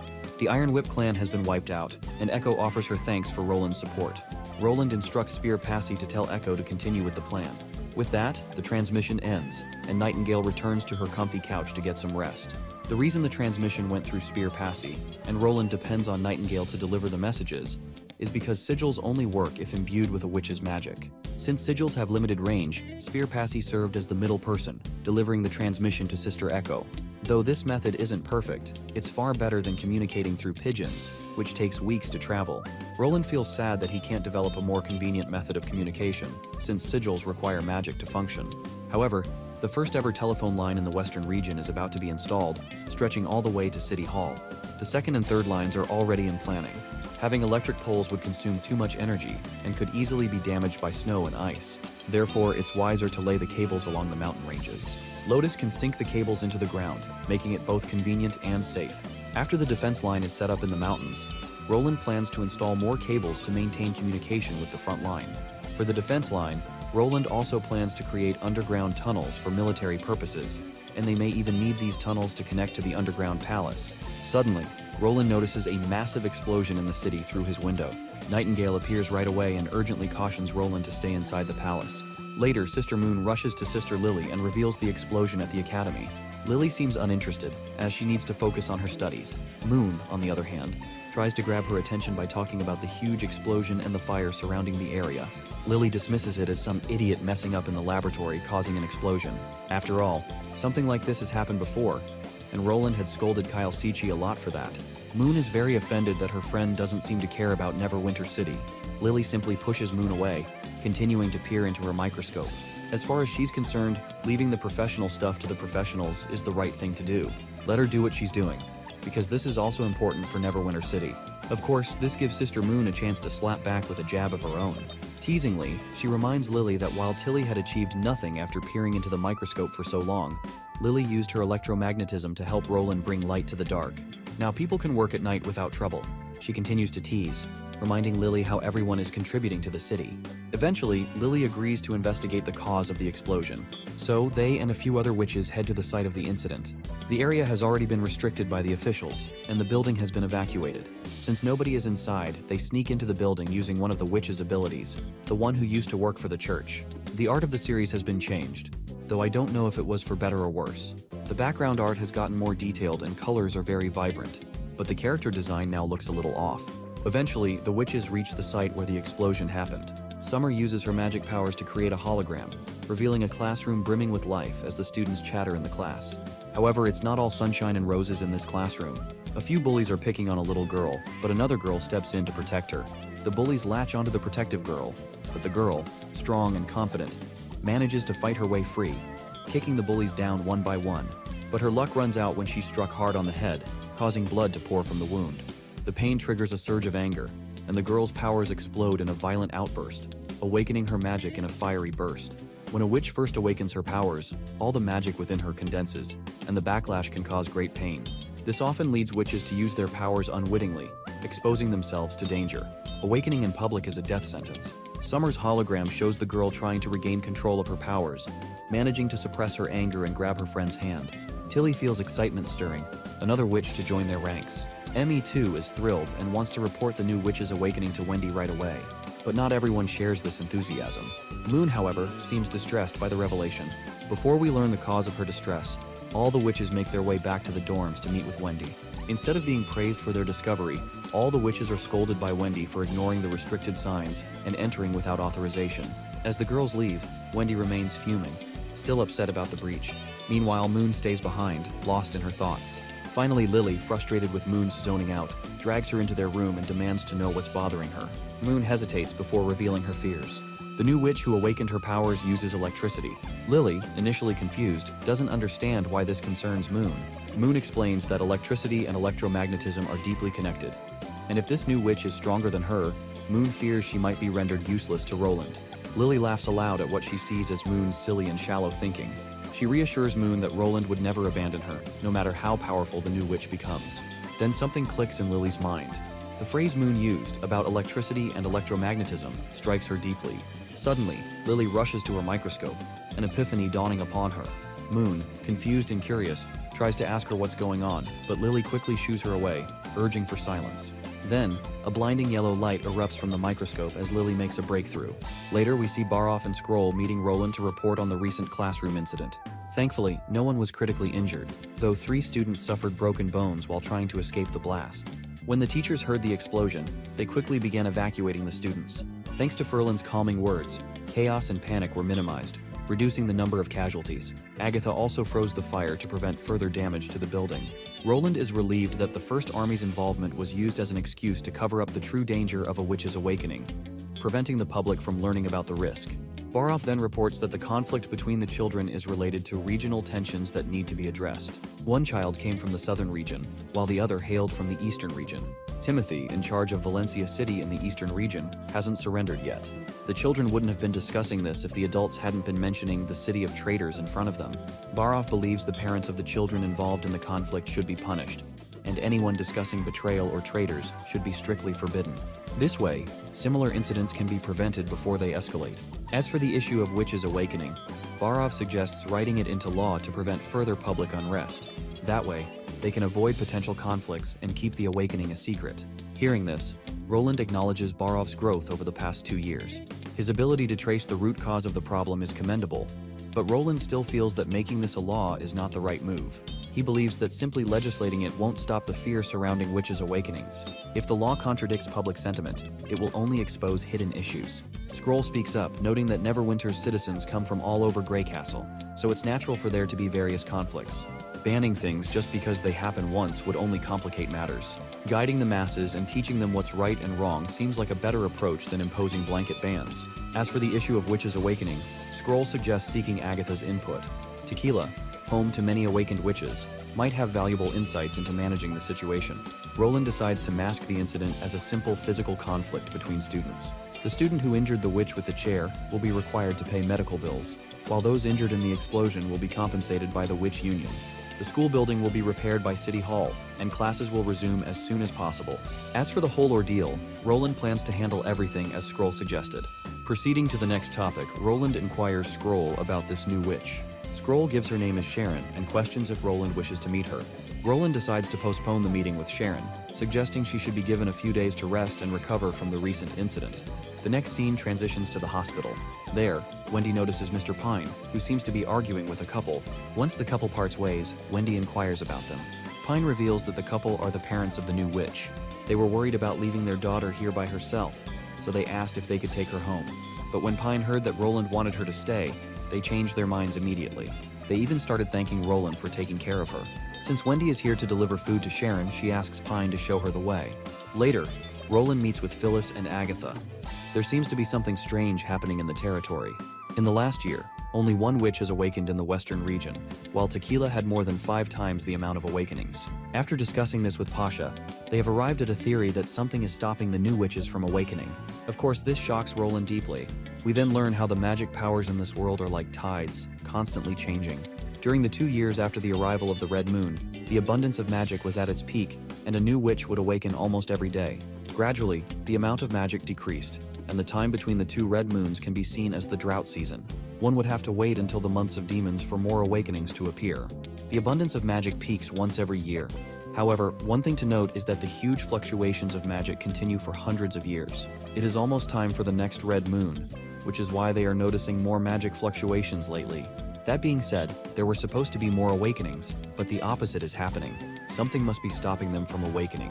For a moment, Roland decides to consider Agatha's words as the truth. Since there is nothing they can do about it, Roland decides to take it as a sign that the god is simply taking a short break. After all, no matter how the awakening rates change, their mission of chasing the devils out of the Land of Dawn remains the same. Furthermore, the reason Roland summoned them was to ask about the damage a witch might cause during her awakening, and what the Alliance in Tequila does in these kinds of situations. Phyllis hints at an 8-minute rule she knows so far. The awakening of a witch doesn't happen without warning. From the moment magic starts to condense in an individual's body, it will take approximately 8 minutes before the condensed magic reaches its peak. Initially, the individual will feel a stinging pain and throbbing heat in their abdomen, and this feeling will grow stronger, until the first backlash occurs. The amount of pain someone will feel differs from person to person. Those with stronger bodies might not even feel much of a change. However, they should still feel a light sting. The 8-minute rule states that if the witch announces to everyone that she is about to awaken, all the people around her must immediately leave her side. If mortals get injured during the awakening because they didn't take cover, they are not entitled to compensation from the Alliance. However, if certain infrastructure is damaged due to the awakening, the Alliance will pay for it. Roland finds this a very creative way of handling the situation. However, this will only work under the condition that people are familiar with witches. When a young girl feels random pain, her first reaction should be that an awakening is about to take place, not that she just ate something funny.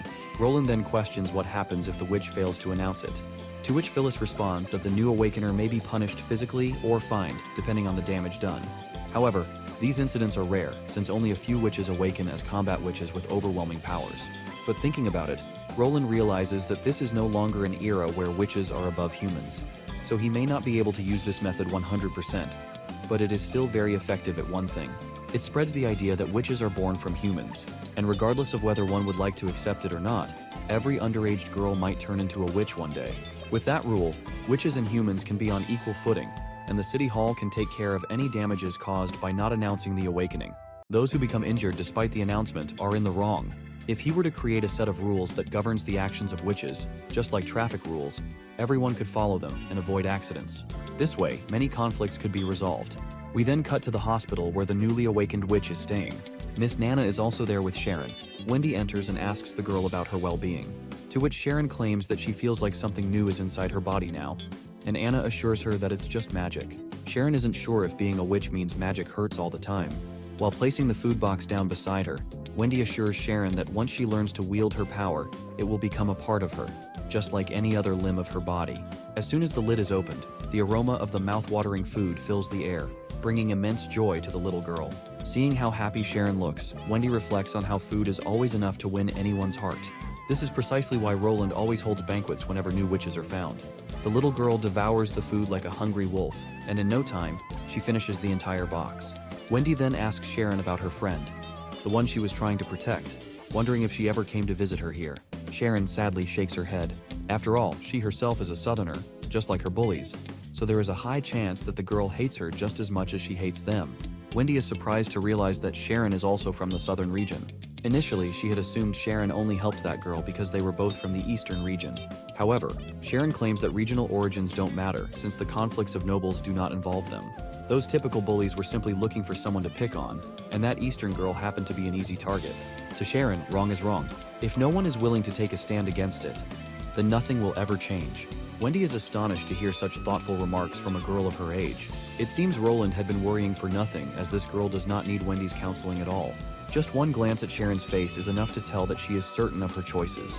The scene cuts to the castle, where Roland is surprised to learn that Sharon has already come to terms with the fact that she has awakened as a witch. What's more, she is now ready to become a part of the Witch Union. She wishes to become like Nana someday. Roland can tell that she is an outstanding child for her age. At 15 years old, her magic vortex is ranked between middle and upper levels, almost on par with some of the adult witches from Tequila. The one who compared her to the witches of Tequila is Phyllis, who is always the most enthusiastic when it comes to testing new witches. Sharon's ability allows her to generate electric currents. With a small amount, she can light up bulbs, though she often burns them out. When she channels a great deal of electricity, her currents become like thunder, capable of penetrating wooden planks or melting metal. However, by exerting herself too much, she drains her energy quickly. In terms of consistency, she is not as stable as Moon's ability to generate power. In conclusion, she is classified as a battle-type witch, though she also has potential in production lines. Since she has just awakened her powers, she is still struggling to control them properly. Roland is certain that Sharon has plenty of potential to surpass her current limits. Once she understands the concepts behind electric currents, she will improve by huge margins. Not to mention, her powers will naturally grow stronger as she approaches adulthood. He looks forward to her breakthrough. For now, Roland decides to let her focus on training while also receiving an education. With that, Wendy is dismissed. As she walks away, Roland considers how Sharon's strong sense of justice makes her a great candidate for the law department. The thought of a young girl manipulating electric currents while patrolling the streets, ready to capture offenders, is certainly an amusing one. Basically, she could be the Batman of Neverwinter City. Later, as Wendy walks toward her quarters, Maggie and Lightning come flying toward her with urgent news. Apparently, Lily has produced an overwhelming amount of mushrooms, filling an entire room to the point of overflowing. She achieved this feat using her magic. Nightingale and Anna also arrive at the scene, and with their combined efforts, they manage to obliterate the overgrown mushrooms. Later, Roland learns that Lily's new ability allows her to duplicate microorganisms she observes under a microscope. When she underwent her evolution, she just so happened to be looking at the spores of birdkiss mushrooms. Lily admits that she doesn't fully understand her abilities yet. The room was filled with mushrooms before she even realized what was happening. Roland pats her head and decides to hold a mushroom feast that night. The scene then cuts to the southern region, a place where flames burn eternally. Even the chilling winds of the months of demons fail to reach this place. Seeing the scorching heat, Andrea has no doubt why this land is called Searing Flame Island. She hadn't expected the southernmost region to have such an unusual place. Ash shares the same thoughts. The heat here is so intense that one could lose all the moisture in their body within 2 days. This place is actually a designated battleground where warriors from various Sand City clans fight to showcase their strength and glory. It appears to be rich in oil and gas reserves, which is why the land is constantly aflame. However, to the native people, this place is a sacred battlefield where they can impress the gods with their combat prowess. Let's not forget about Talim, that baldy bastard. Every now and then, he'll have a few inner monologues that give us glimpses into his character development. Every time he hears Roland's name, he grows increasingly curious about what kind of person he really is. Regardless, Talim is also very grateful to Roland. It's because of Roland that he is able to stand in the arena for the holy duel once again. As soon as they enter the arena, the onlookers begin throwing insults at the Osha clan, calling them cowards, and throwing colorful remarks that would make anyone itch. These people are from the feisty Cut Bone clan. Talim can't help but feel sorry for them, because they haven't yet realized that they are nothing more than stepping stones for the Osha clan's goddess. Then, the leader of the #1 clan, Wildflame, steps forward. His name is Changus the Burning. He requests the leader of the Osha clan to step forward, and Our Lady gracefully obliges. Since this is not the first time she's participated, Changus is positive that she's well aware of the rules. He reveals that the Cutbone clan will have 22 contestants. All she has to do now is choose a weapon for her warrior. Surrendering or forgoing a battle is allowed. However, she cannot betray the vows she made in front of the 3 gods. The battle will end when only one person is standing, and the winner will earn the right to enter Iron Sand City. If she's ready, they can begin. At that, Ash steps forward, a giant weapon in hand.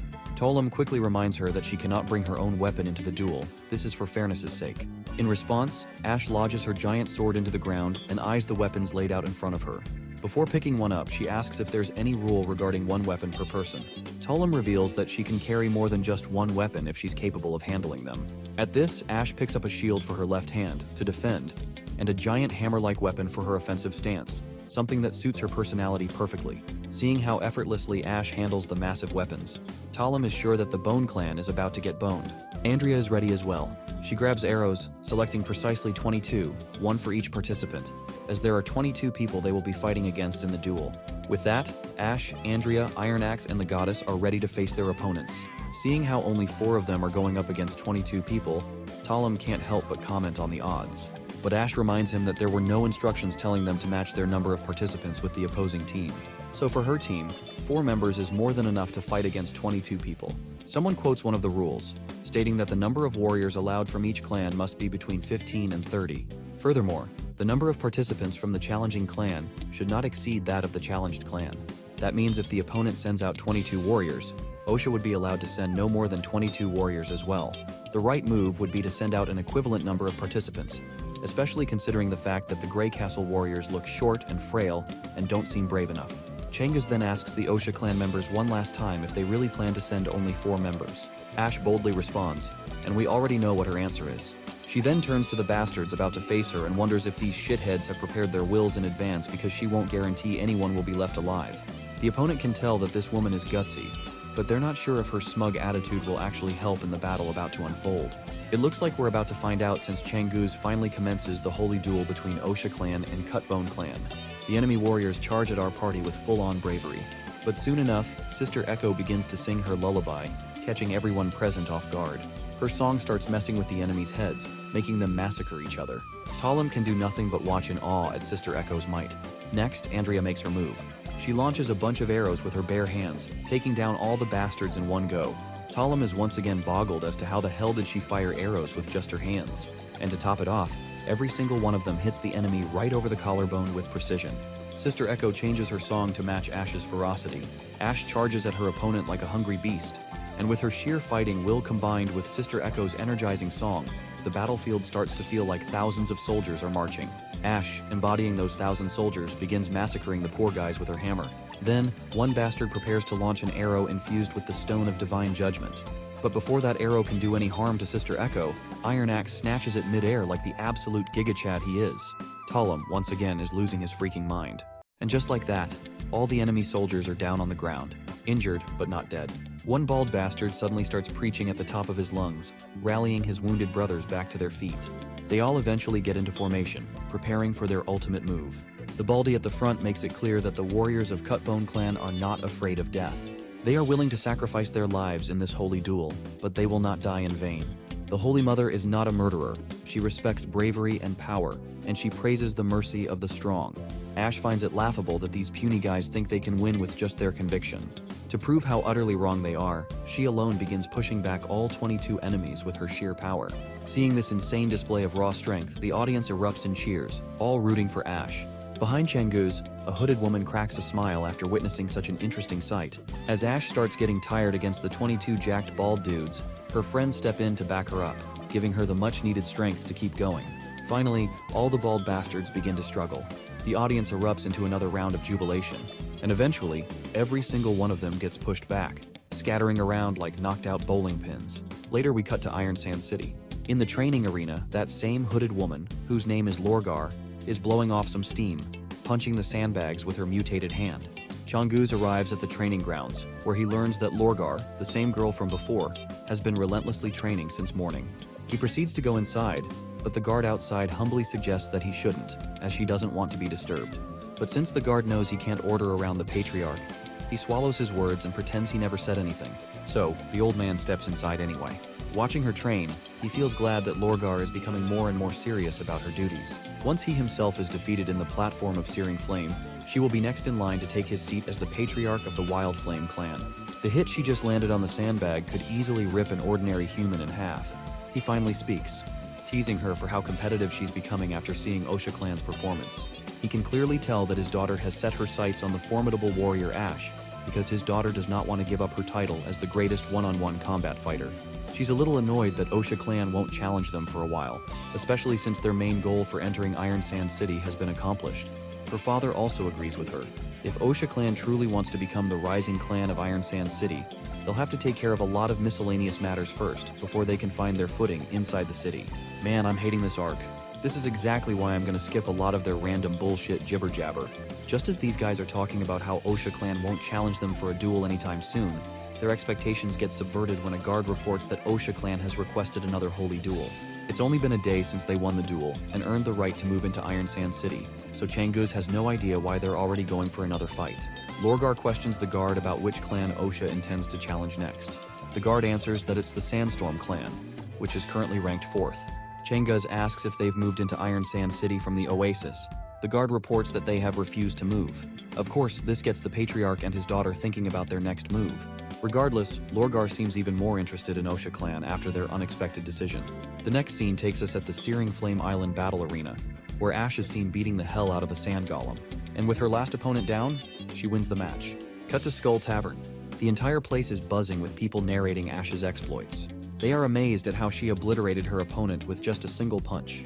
And this wasn't just anyone, her opponent was Sandra Sandraine, the so-called goddess of the Sandstorm clan. Sandra had the ability to turn sand into armor and attack her enemies by manipulating gravel, but the fact that Ash defeated this monster in one punch is just insane. What's even more unbelievable is that while Osha clan is dominating their challengers, there have been no reported casualties in any of the battles. Either the opponents suffered injuries to their shoulders or knees, or they were simply knocked unconscious. Turns out Osha clan also defeated the Blackwater clan, which is a huge well-known clan infamous for its recklessness and cruelty.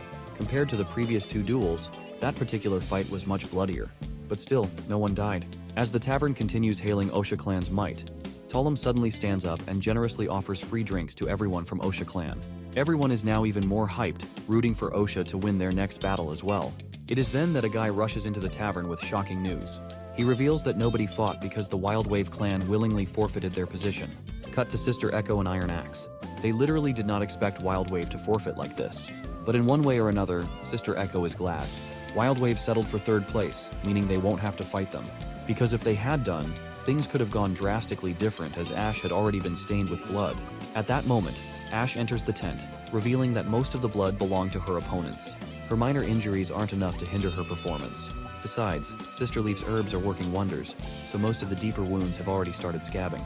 Andrea chimes in, explaining that transcendent witches have always had strong physiques. After all, their brains don't need nutrients. Their muscles grow at an alarming rate, and most importantly, their faces can't get any thicker. She also mentions that people have no idea what Ash went through while hunting down the church alone. She hid in places even rats wouldn't go and survived on rotten flesh. If that wasn't enough to kill her, then a few wounds are nothing for Ash. As Ash reclines in her chair to rest, Iron Axe can't help but admire her. This is what a true warrior is supposed to be. Sister Echo then asks what's their next move should be. Roland's original plan was to create legendary battles, generate as much publicity as possible, and have the entire desert narrate the exploits of Osha clan's warriors. Iron Axe then reveals their next step: defeat the Wild Flame clan. And after that, Sister Echo will have to preach the script Roland prepared in front of everyone. Hearing this, Sister Echo feels a little anxious. She is not sure if the Sand People even believe Roland's words. Iron Axe reassures her not to worry.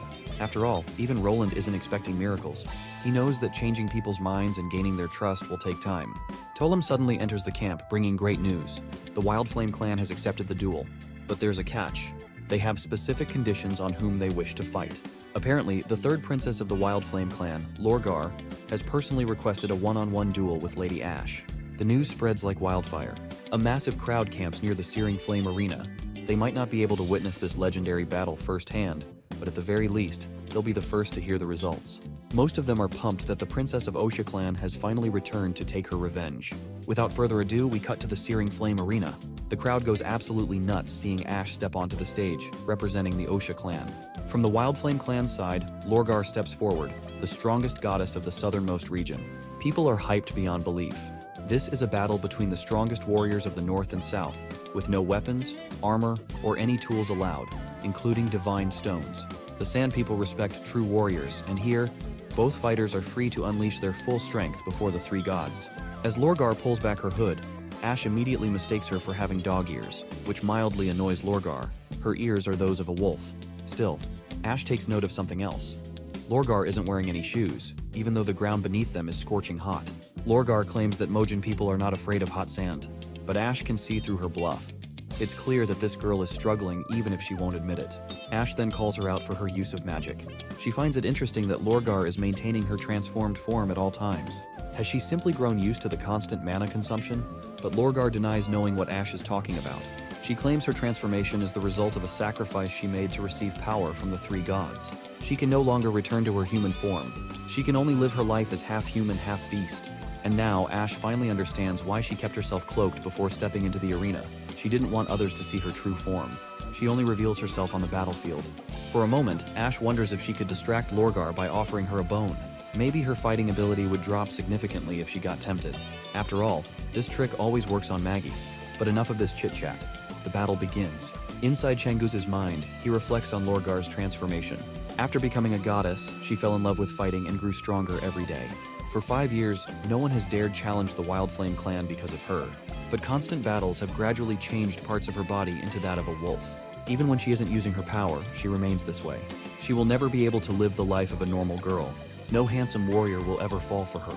This is why the Wildflame clan must win. She has to become the matriarch. Only then will people stop talking about her appearance. As soon as the match begins, Lorgar lunges at Ash, transforming her hand into a wolf's claw. Their fists collide, sending shockwaves through the air from the sheer pressure of their strength. It's clear both fighters are enjoying this, and they have no intention of backing down. Ash manages to push Lorgar back and comes crashing down like a meteor. But the hit doesn't land and Lorgar simply steps aside. Lorgar retaliates, launching herself forward with a devastating kick. Ash catches her leg midair and squeezes with such force that it sends sharp pain through Lorgar's body. But Lorgar quickly retaliates, breaking free from Ash's grasp.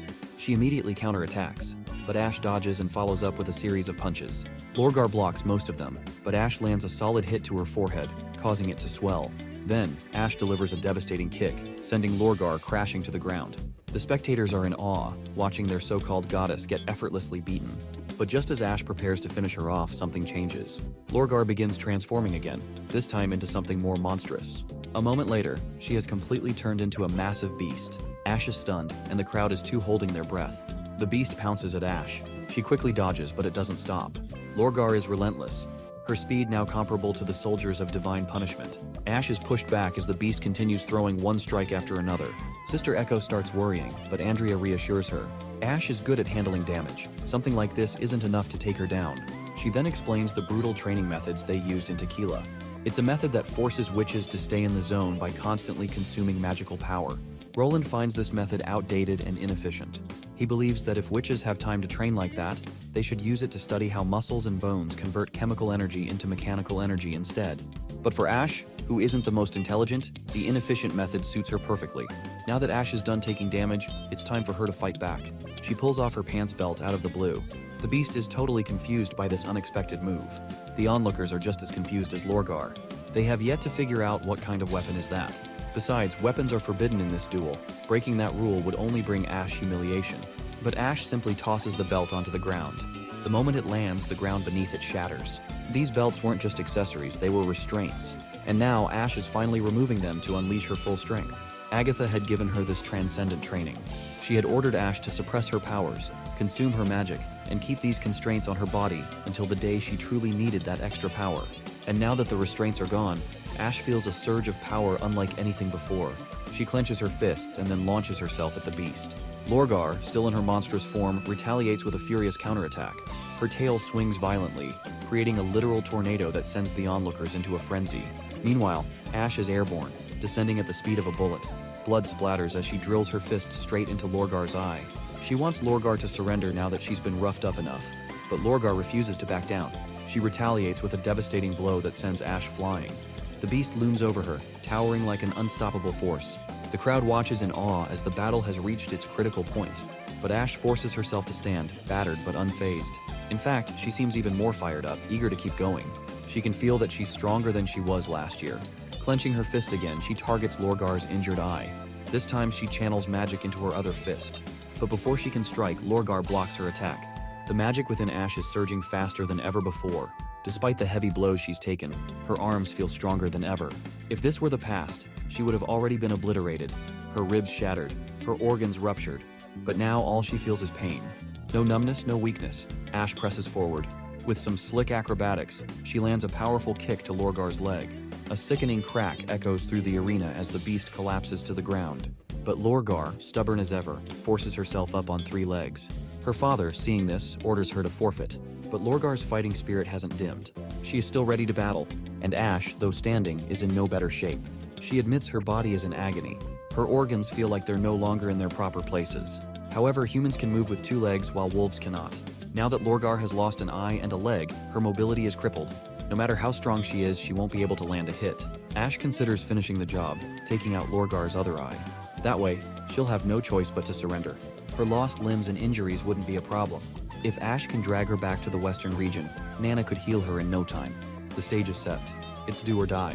But before the battle can escalate further, a massive shadow looms over them. A giant eagle swoops down and slams into Lorgar, pinning her to the ground.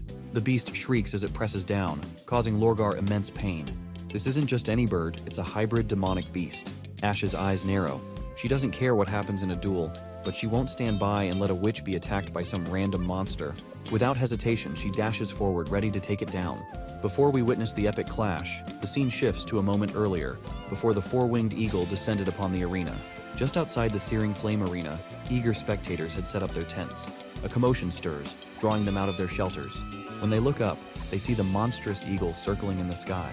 The beast is heading directly for the arena. One man, sensing that things are about to go south, immediately jumps onto his horse and rides toward the battleground. Back in the arena, chaos erupts. People scramble to evacuate, desperate to escape the brutal fate that Lorgar just endured. Ash rushes to intercept the monstrous eagle before it can cause more harm. Echo begins to sing, her voice cutting through the chaos, trying to calm the panicked crowd. Andrea, meanwhile, pulls out her massive gun. With deadly precision, she fires. The bullet rips through the beast's foot, obliterating it on impact. The eagle screeches in pain, finally releasing Lorgar and Ash. Iron Axe commands his soldiers to open fire. As arrows and bullets fly, Lorgar begins reverting back to her original form. Ash rushes to Lorgar, asking if she's alright. Lorgar reassures her, claiming she won't die. But Ash isn't comforted. One side of Lorgar's chest is caved in, and she can even see broken bones protruding. The monstrous eagle, however, isn't done. It dives back toward Lorgar, but Ash is quick, grabbing Lorgar and jumping out of the way. The eagle scoops up two guys, tossing them toward the arena. Andrea is also struggling to land a shot, because the creature is quick, dodging each of her attacks with surprising intelligence. Then Hummingbird steps forward. Through her magic, she makes the two humans light enough to fall gently to the ground, saving them from a deadly descent. Ash realizes that this demonic beast has come for the witches. They have very limited firearms, and Ash isn't sure how to proceed. Lorgar, however, insists that Ash throw her into the air. Ash is not sure what to make of this unusual request of her, but Lorgar insists again that Ash throw her up. It's their only chance to catch the monster. Ash fears the failure and the consequences, but Lorgar isn't afraid of dying. She believes a warrior's best end is on the battlefield, fighting to the last moment. She's honored to face someone as formidable as Ash. Ash understands the warrior spirit in Lorgar, but assures her that this won't be their last duel. Lorgar isn't so sure, admitting that even if she survives, her fractured body won't allow her to fight like she used to. But Ash isn't concerned about that. They have Nana, who can heal anyone in the blink of an eye. At first, Lorgar is skeptical, but Ash's confidence convinces her. The thought of being healed sparks a glimmer of hope in her eyes. Ash launches Lorgar into the air. The eagle spots her and opens its mouth to devour her. But Lorgar shifts into her wolf form and slaps the beast away with a powerful swipe.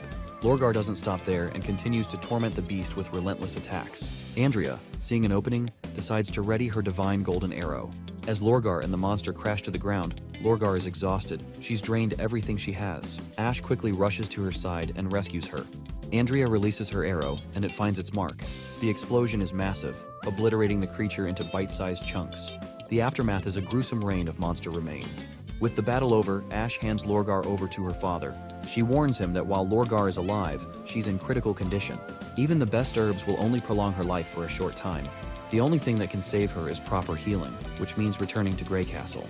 The father, desperate, offers anything to save his daughter. Before anything is done, though, Ash asks if he acknowledges the results of the holy duel. He agrees without hesitation, declaring the Osha clan as victors. The crowd erupts in cheers, solidifying the Osha clan's victory. Sister Echo steps forward, walking toward the jubilant crowd. She introduces herself as the matriarch of the Osha clan, Drow Silvermoon, though she also goes by Echo, hailing from Grey Castle's Witch Union. She recounts how her life was shattered by the Iron Whip clan, losing everything, including her clan members who were forced into exile. She wandered the port of Clearwater until she eventually found refuge in the capital city of Grey Castle. In Grey Castle, she was saved by a witch organization. She moved to a small village in the western region, where she took on the name Echo. She confesses that compared to her former identity as Drow Silvermoon, she prefers her new name. While her past was filled with pain, she found greater happiness in the border town, a place that transformed from insignificance to prosperity. She credits a certain ruler for this change, Roland Wimbledon, the king of Grey Castle. He is the one who reshaped her fate. Ash, standing in the background, suddenly realizes that this wasn't the speech Echo was supposed to deliver. Andrea notices too, but they can't deny that Echo's words are genuine, coming straight from her heart. Echo continues, acknowledging that everyone is likely wondering why she's sharing her story. After all, Grey Castle belongs to the Northerners, and it seems irrelevant to the Sand People. While this may have been true in the past, things have changed. Under Roland's rule, people of all races and backgrounds are welcomed.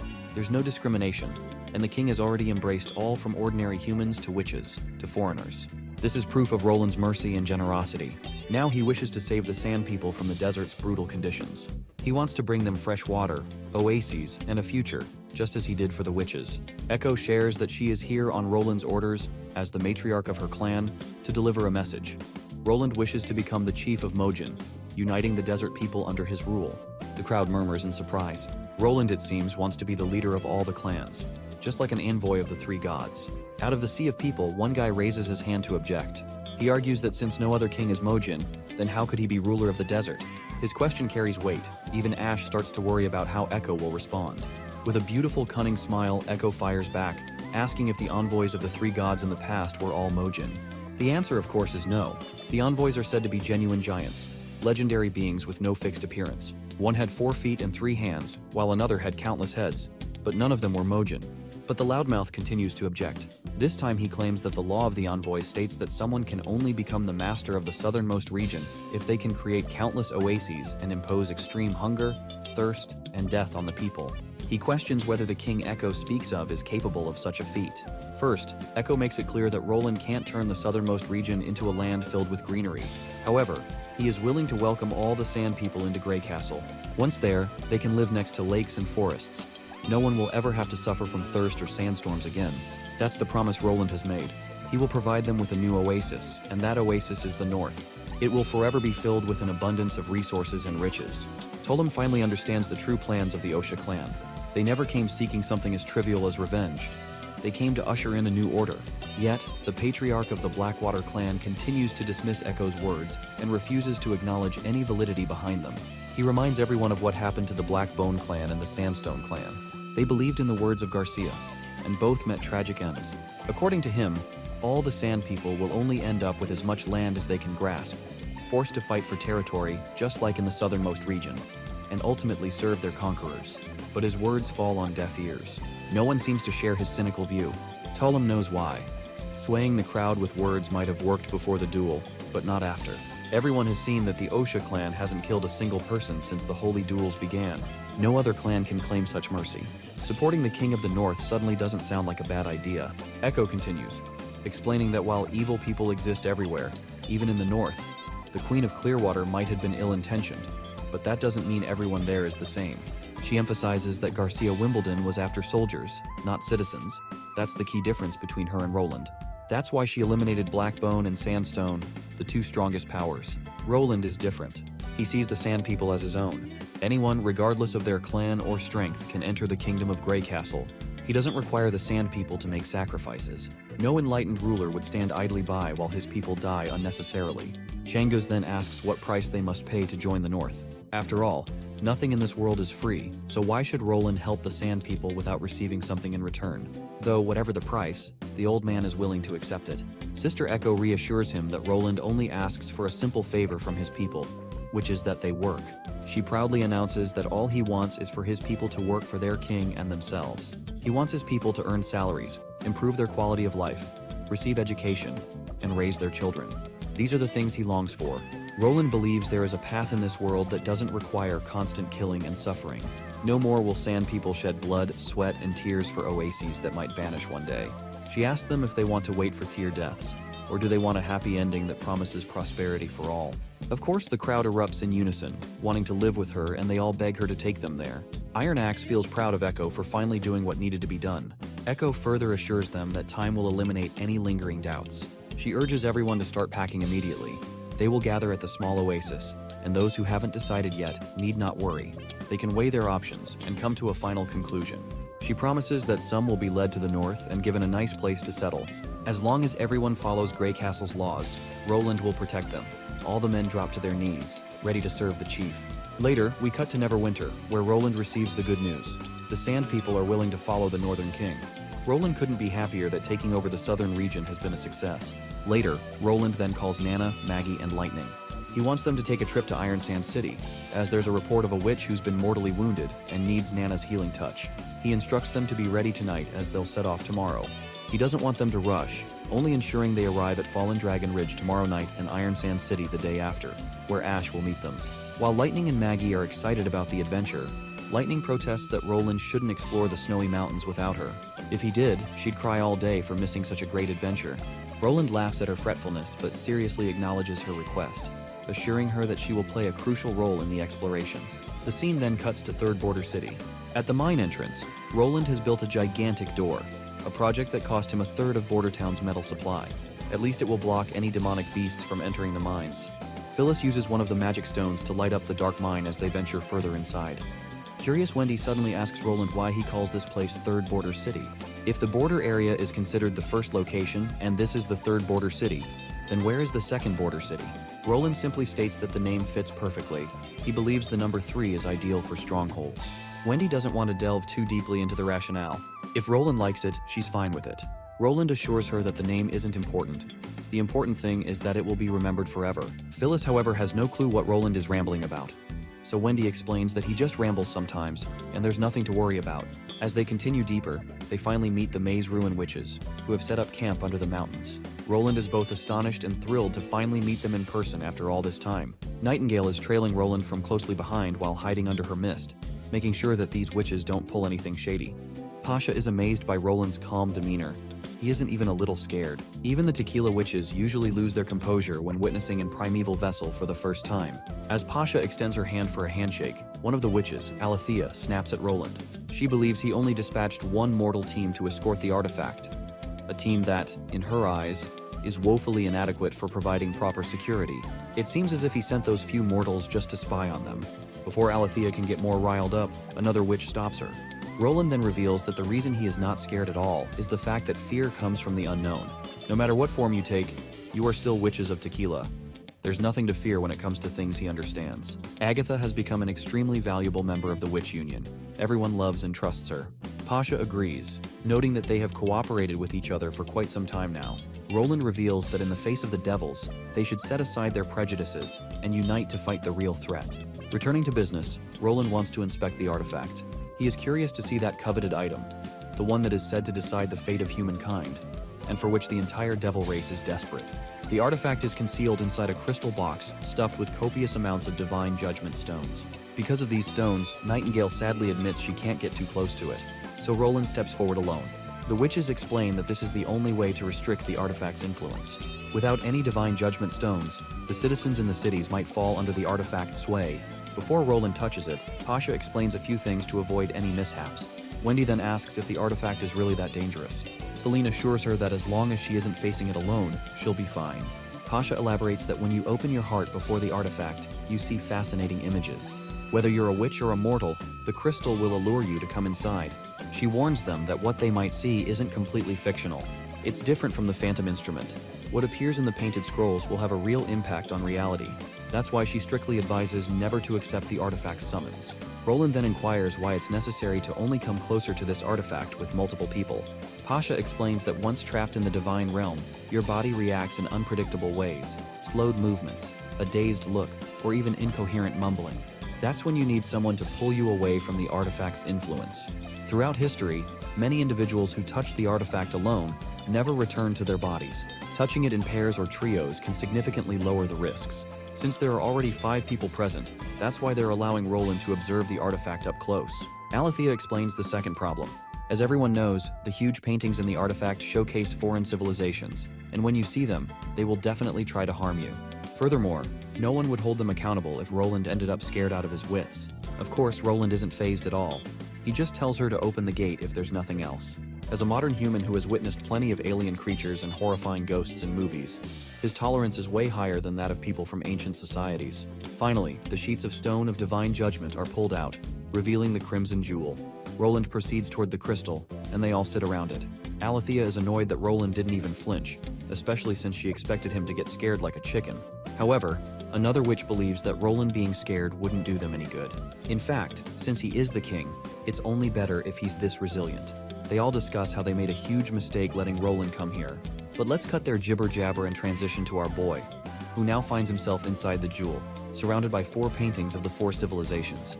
While 2 frames contain imagery, 1 frame is empty, most likely belonging to the civilization that has gone extinct. The 4th frame shows the place where he and the witches are currently sitting. He calls out, wondering if they can hear him, but it seems like they can't. He then tries touching the painting where he and the witches are sitting, but he's suddenly spooked when one of the images makes noise. The sound is coming from the image of a devil sitting on a devil's throne. Roland tries speaking with the devil, but the only response he gets is grumbling noises. Then, a massive eye with multiple retinas appears. Roland lets these zesty-ass bastards know that they can't scare him with just this little trick. He greets both specimens from the two civilizations. He wants them to sit down and have a little heart-to-heart instead of fighting, but they don't respond to anything Roland says. Then one of the monsters extends its tentacles toward him. Meanwhile, outside, the witches are relieved that he hasn't stumbled across anything nasty yet. Alethea is sure he won't last long.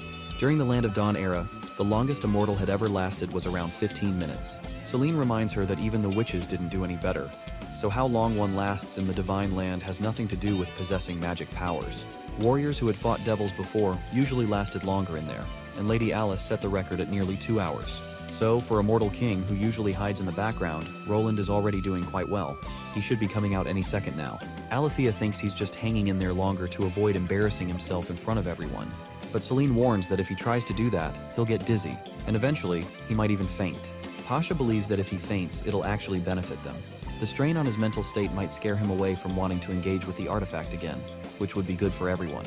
Rather than being scared out of his wits, fainting from fatigue is the best way to retreat. Not only would it reduce his curiosity, but they could also avoid ruining their relationship with Roland. But another 15 minutes pass, and Roland is still hanging in there. It's not that surprising to Pasha though, since Roland has surprised them in many ways before. Still, he has now set a new record. Meanwhile, Nightingale suddenly notices something peculiar, so she quickly reports it to Wendy.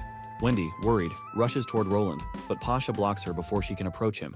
The artifact might affect her if she gets too close. Wendy insists on going inside to bring Roland back, but Pasha reminds her that even if she did, she wouldn't be able to bring him back.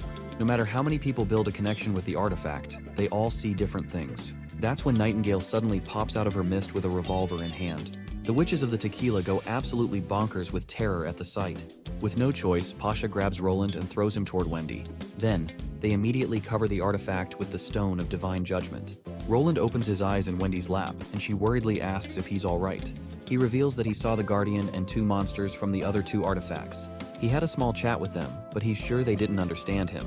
The Ruin Maze witches are shocked to learn that he encountered the devil and a massive eyeball. Pasha finds it unbelievable.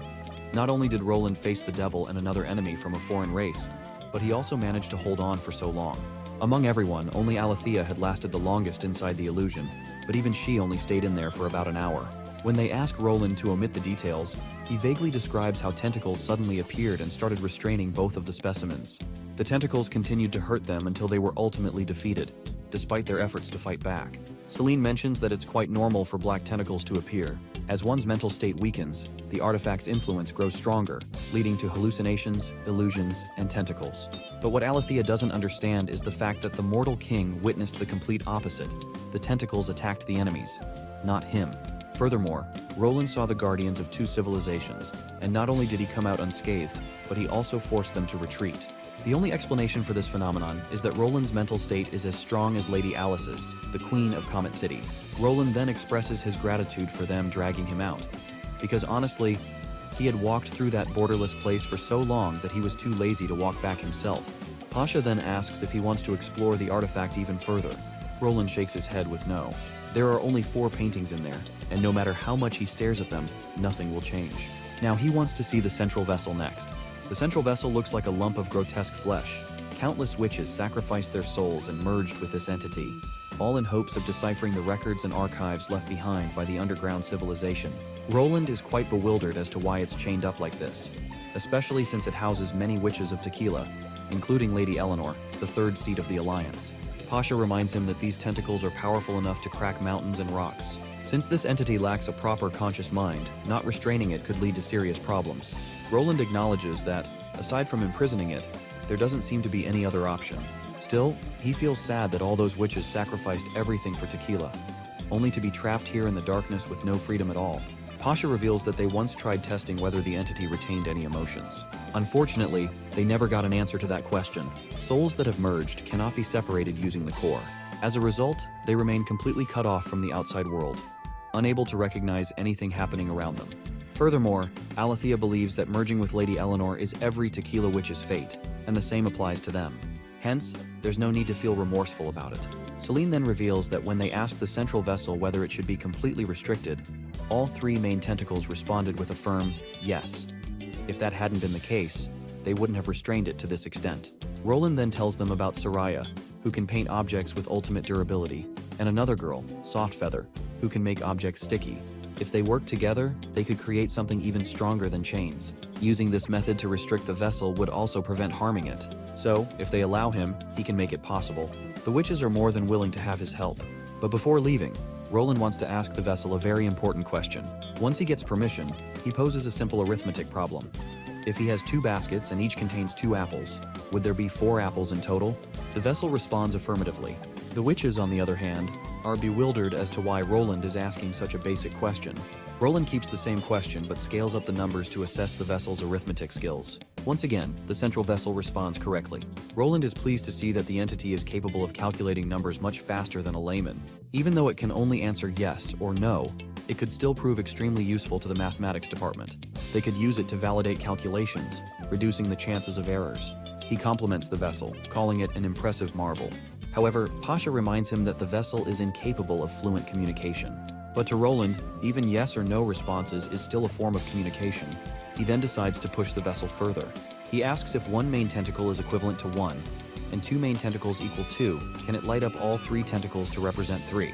Of course, the vessel fails to do so. Pasha grimly explains that this is beyond its capacity. It had to express its agreement in a more complicated way, and got confused in the process. She mentions that they have tried asking the vessel to express simple ideas and even short sentences. However, once it encounters a question that cannot be answered simply with yes or no, it slows down significantly and becomes confused, just like it did now. Hearing this, Roland begins to wonder if he has triggered some kind of logical barrier within the vessel's mind. So he asks Pasha if the vessel will be alright. Pasha assures him that it will recover after a moment of rest. She once asked the vessel contradictory questions, which resulted in it remaining unresponsive for several weeks. After this little experiment, Roland realizes that the vessel is not a simple plug-and-play tool. If he cannot find a way for it to answer complex questions using only yes or no, then it would be almost useless. If only he could transport it to the mathematics department. But that isn't possible right now, as he has yet to gain the full trust of the Tequila Witches. For now, he decides to wait until the exploration of the Snowy Mountains is complete. More than anything, he still needs to build trust with the Tequila Witches. Currently, only a rough frame of this underground city has been constructed, serving merely as a temporary underground residence. Only once tunnels connect the numerous peaks of the impassable mountain range could they consider it a true hidden stronghold. With artillery installations and military fortifications above ground, it could then be incorporated into Neverwinter's outermost defense line. Later, back in the castle, the shocked faces of Missan, Kyle Sichi, and a few other important figures reveal their disbelief. They are utterly baffled after seeing the Tequila Witches, who resemble nightmarish monsters. The only person who remains composed is Iris. Roland attempts to read her expression, but he fails completely. Regardless, Roland formally introduces the Witches of Tequila, explaining that they will be crucial allies in the fight against the Devils. Right now, their immediate goal is to cooperate in exploring the Snowy Mountains. Given the wonders everyone has witnessed over the past 2 years, Roland hopes they will not struggle to accept the existence of these witches. Borov then raises his concerns. The finance department is in the final stage of balancing its accounts, so he strongly advises against any changes to current plans. Additionally, the months of demons have yet to pass, and they have already dispatched 1 team to the southernmost region. Sending another team to the Snowy Mountains could leave them with insufficient troops stationed in the border city. Meanwhile, Knight Carter expresses his skepticism about the new allies. As far as he is concerned, the witches could betray them at any time. Another military officer adds that deploying more troops might strain their food supply, which could lead to unrest among the citizens if word about these new allies spreads. Carl voices his own concerns.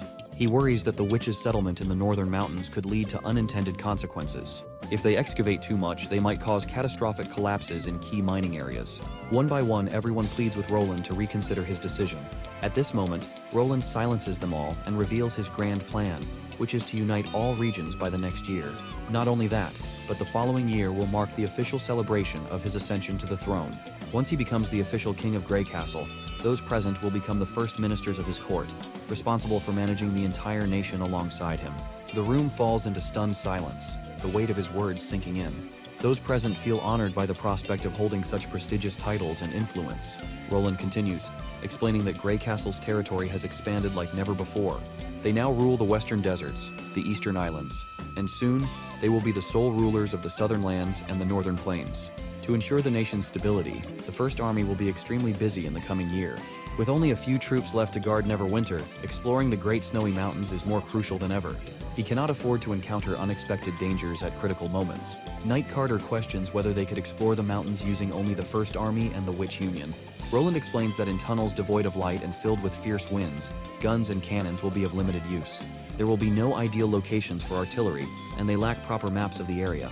If they encounter a hybrid monster in such conditions, the casualties among the First Army could be devastating. This is why he insists on teaming up with the Tequila Witches. The Witches of Tequila and the Witch Union can perfectly complement each other's abilities. The First Army will secure the rear and the already explored tunnel openings, ensuring all escape routes remain viable at all times. This is the best approach. No matter how difficult this plan may seem, everyone present is here to solve complications, not create them. If they cannot fulfill their roles, then City Hall has no need for them. With that said, Roland turns to Barov and asks if he still has issues with accounts and logistics. The old administrator, seeing the determination in Roland's eyes, has no choice but to comply. He assures Roland that there will be no issues, and that he will present revised reports with updated future plans. One by one, the others acknowledge their responsibilities and duties as well. Once the situation settles, Roland instructs Iris to repeat the finalized plan. Iris begins narrating, explaining that for this mission, Tequila will dispatch 50 witches to cooperate with the fighters of the Witch Union. The First Army, under Brian's command, will contribute 500 men. The remaining troops will stay behind to guard Neverwinter under Knight Carter's leadership, handling the demonic beasts that have been attacking the borders. Once she finishes relaying the details, Roland moves to dismiss the meeting. However, Iris suddenly interrupts, expressing her desire to be part of the expedition as well. She wants to accompany the First Army to the Great Snowy Mountains in the west. Barov immediately voices his concerns, reminding her of the dangers ahead, especially since she is neither a witch nor a soldier. But Iris stands firm. She reveals that she was once a sword-fighting instructor for knights, and few can withstand more than 5 moves against her. When it comes to demonic beasts, she is more than capable of defending herself. Roland then asks for her reasoning. She explains that the looming battle of divine will is a threat that none of the ministers can even begin to describe. They know nothing about the devils or the underground beings they may face. This lack of knowledge could hinder their ability to assist in managing the city. Some may think that dealing with devils is solely the First Army's responsibility, but in truth, every department must understand the threats they face. Hence, to assist Roland with this matter of the country, one must understand who they're fighting and how to defeat them. Roland is really glad she brought this up. He liked her response.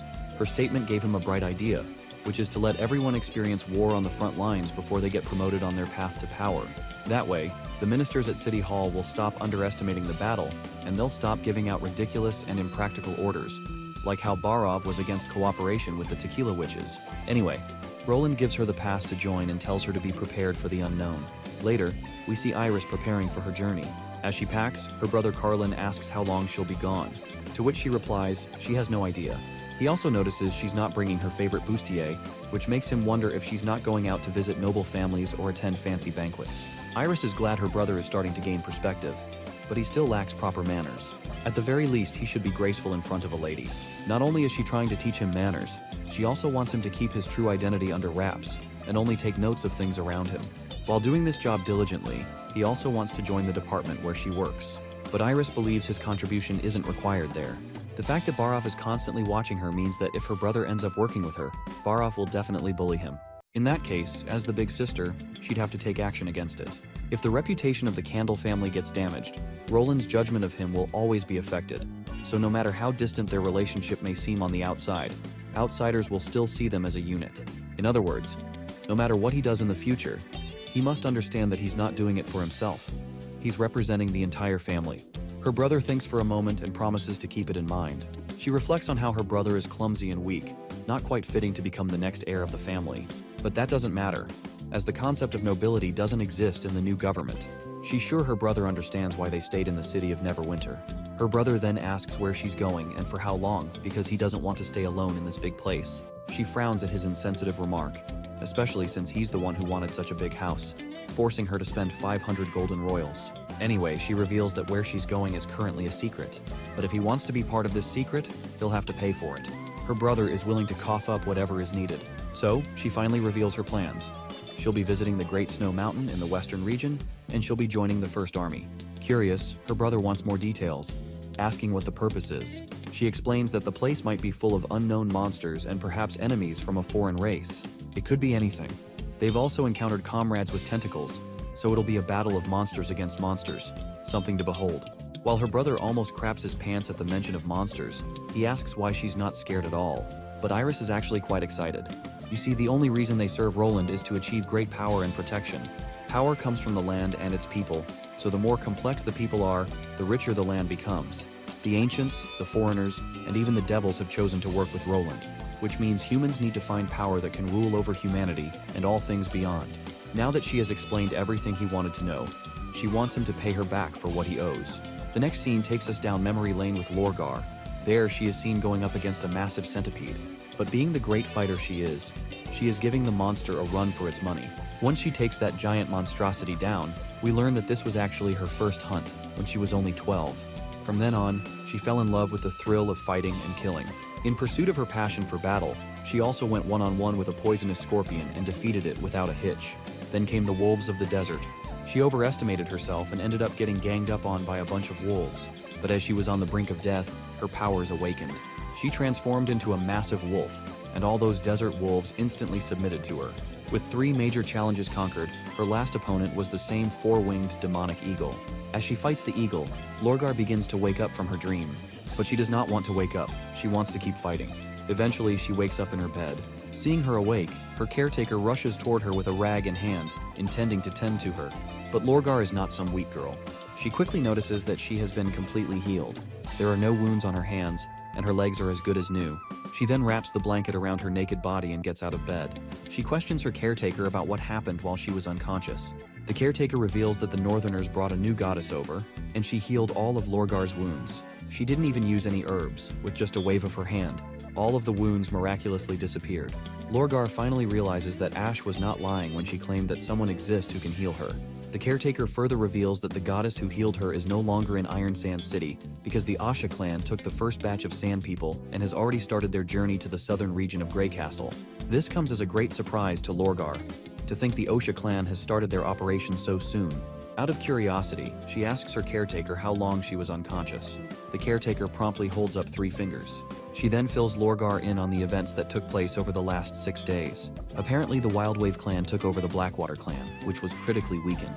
Together, they challenged them to a divine duel, but the Blackwater Patriarch didn't fight. He forfeited. Now the Wildflame clan has taken the 3rd rank. Since they lost their number 1 position, the caretaker fears they will now have to leave the castle as well. After taking it all in, Lorgar decides to meet her father, but her caretaker suddenly reminds her to put on a hood to cover herself. There have been many outsiders in the stone castle, and some of them are here to discuss matters with the Patriarch. But Lorgar refuses to wear the hood. She is done hiding. She remembers her father's words, how he wanted her to hide her animal traits from the public eye because, as head of the clan, she might attract a lot of unwanted attention. But Lorgar is done hiding. She does not care if she looks different from a normal human. It does not change the fact that she is a warrior. So with her chin up, she proudly walks through the bustling marketplace and arrives at the castle to meet her father. The guards at the gate are glad to see her recovered. Anyhow, as soon as she enters the castle, she sees her father arguing with a man named Kabucha. Apparently, he wants Changuz to leave the castle, claiming he does not belong there. But Changuz argues that they were promised at least 3 days to move out, so the unnecessary aggression makes no sense. Changuz's right-hand man quickly draws his sword, ready to fight this bastard. But Changuz stops him before things escalate any further. It is then that they suddenly notice Lorgar standing at the gate. While her father and his people are relieved and happy to see her in full health, that bastard trying to kick her father out is in an absolute frenzy. It just does not make sense to him. How is she alive when she had been critically injured? It is literally impossible. They had seen her bones shatter when she fell from the platform. Some of them are also shocked by her appearance, as they had never noticed her tail and animal-like ears before. Lorgar walks toward them with confidence and lets them know that she fully acknowledges the loss of the duel and is willing to leave the throne. However, she wants to have a little chat with this so-called patriarch named Kombucha. The bastard quickly responds, sternly yapping about how he has won. And since she is no longer the head of the top clan, she has no right to set foot in the castle. Lorgar shuts this bastard up with a swing of her claw, causing him to stagger backward and fall. She makes it clear that while the Wildflame clan now ranks 3rd, she still won't stand for any bastard yapping at her father so bluntly. Not to mention, this area is the heart of all clans, where everyone is allowed to enter. So if this bastard wants to throw a tantrum, he can do it somewhere else. Kombucha's men take their master and start leaving before they get their asses whooped any more than they already have. Changuz's son vows to his father that they will take back their title as the #1 clan in the coming months. While the soldiers swell with pride and excitement upon hearing this, Lorgar takes everyone by surprise when she reveals that she is planning to bid farewell. She wants to leave this place.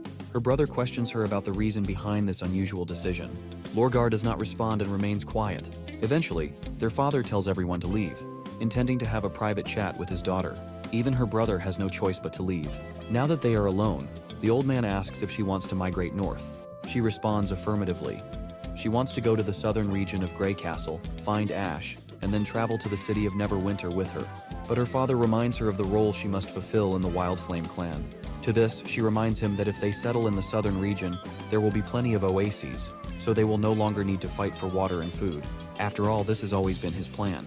She knows that this is the only reason he did not accept the Wildwave clan's challenge. She is certain that her father would never forfeit just because the enemy is strong. No matter how strong the Wildwave clan is, he would always try his best to make them pay. That was how they became one of the most powerful clans in Iron Sand City. He did not accept the holy duel because he believes it has lost its meaning. Fighting without purpose will only result in meaningless deaths, and her father is too smart to let that happen. It's as if she can see through her father like the back of her hand. Her sharp perception causes the old man to crack a smile. Perhaps she is too smart, or perhaps she has gained the instincts of a wolf, or maybe it's a bit of both. The only reason he hadn't spoken about this was that he wanted to hear her thoughts after she woke up. Lorgar sets the record straight. She is not the brightest person out there to seek advice from. All she cares about is fighting, so she only listens to her fists. Every time she fights, she can feel what kind of person her opponent is. She recalls how, when she was little, her father taught her how to fight. She has withstood fists, kicks, and all sorts of weapons, so it's only natural for her to understand her father's thought process. The old man gives his daughter a sly grin and asks if she can fully trust Ash.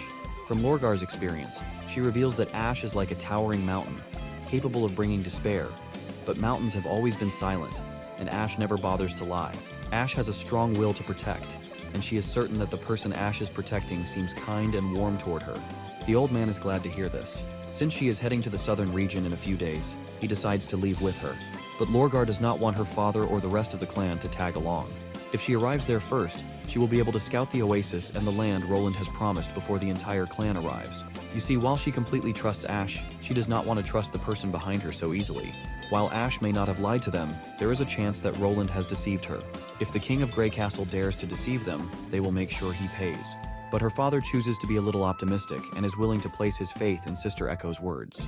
This also means that the King of Grey Castle could be a potential son-in-law for him. Of course, Lorgar gets annoyed and starts yelling. Besides, she is certain that Roland would never fall for a half-beast, half-human monster. The reason she wants to visit Grey Castle is because of the foreign enemies gathering there, and she wants to see them personally. It has nothing to do with loyalty. Her father eventually agrees to let her walk her own path. The night has descended, and Lorgar has continued her journey to the north. Once she is far enough from her hometown, she strips bare, and under the starry night, she transforms into her werewolf form. Grabbing her bag with her mouth, she dashes through the desert. We then cut to Roland, who is sitting in his office when suddenly, Anna sits on his desk, just like Nightingale used to do. Of course, Roland is not used to seeing Anna in place of Nightingale. We then flash back to the past, where Nightingale has a final conversation with Anna before sailing to Sand City. Anna promises to take care of Roland and everyone, and also hopes that Nightingale returns home safely. In the present, as Anna leans toward Roland, they both begin to heat up, ready for some foreplay. But they are soon interrupted by 76, who spooks the hell out of them. Roland is bewildered to see her, especially since he had been sure that Phyllis would be eager to explore the ruins of the underground located in the Great Snowy Mountains. Phyllis admits that her fellow sisters wanted her to tag along, but she stayed behind to protect Majesty Roland. After all, she is extremely familiar with the castle, and she also knows every witch here. Anna is happy to hear this.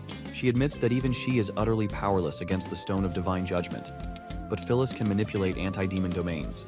Even when her opponent is a transcendent, she can still fight them without being at a disadvantage.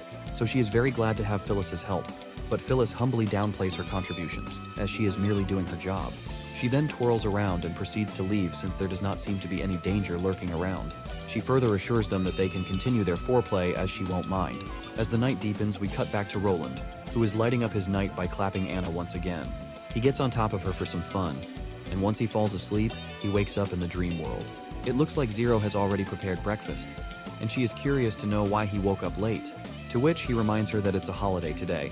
And besides, he has plenty of things to do at night as an adult, so he doesn't see anything wrong with sleeping a little more. Zero makes a sassy remark, asking what he even does at night. As far as she has seen, he gets home earlier every day than her, meaning he is some loser who clearly does not have any friends.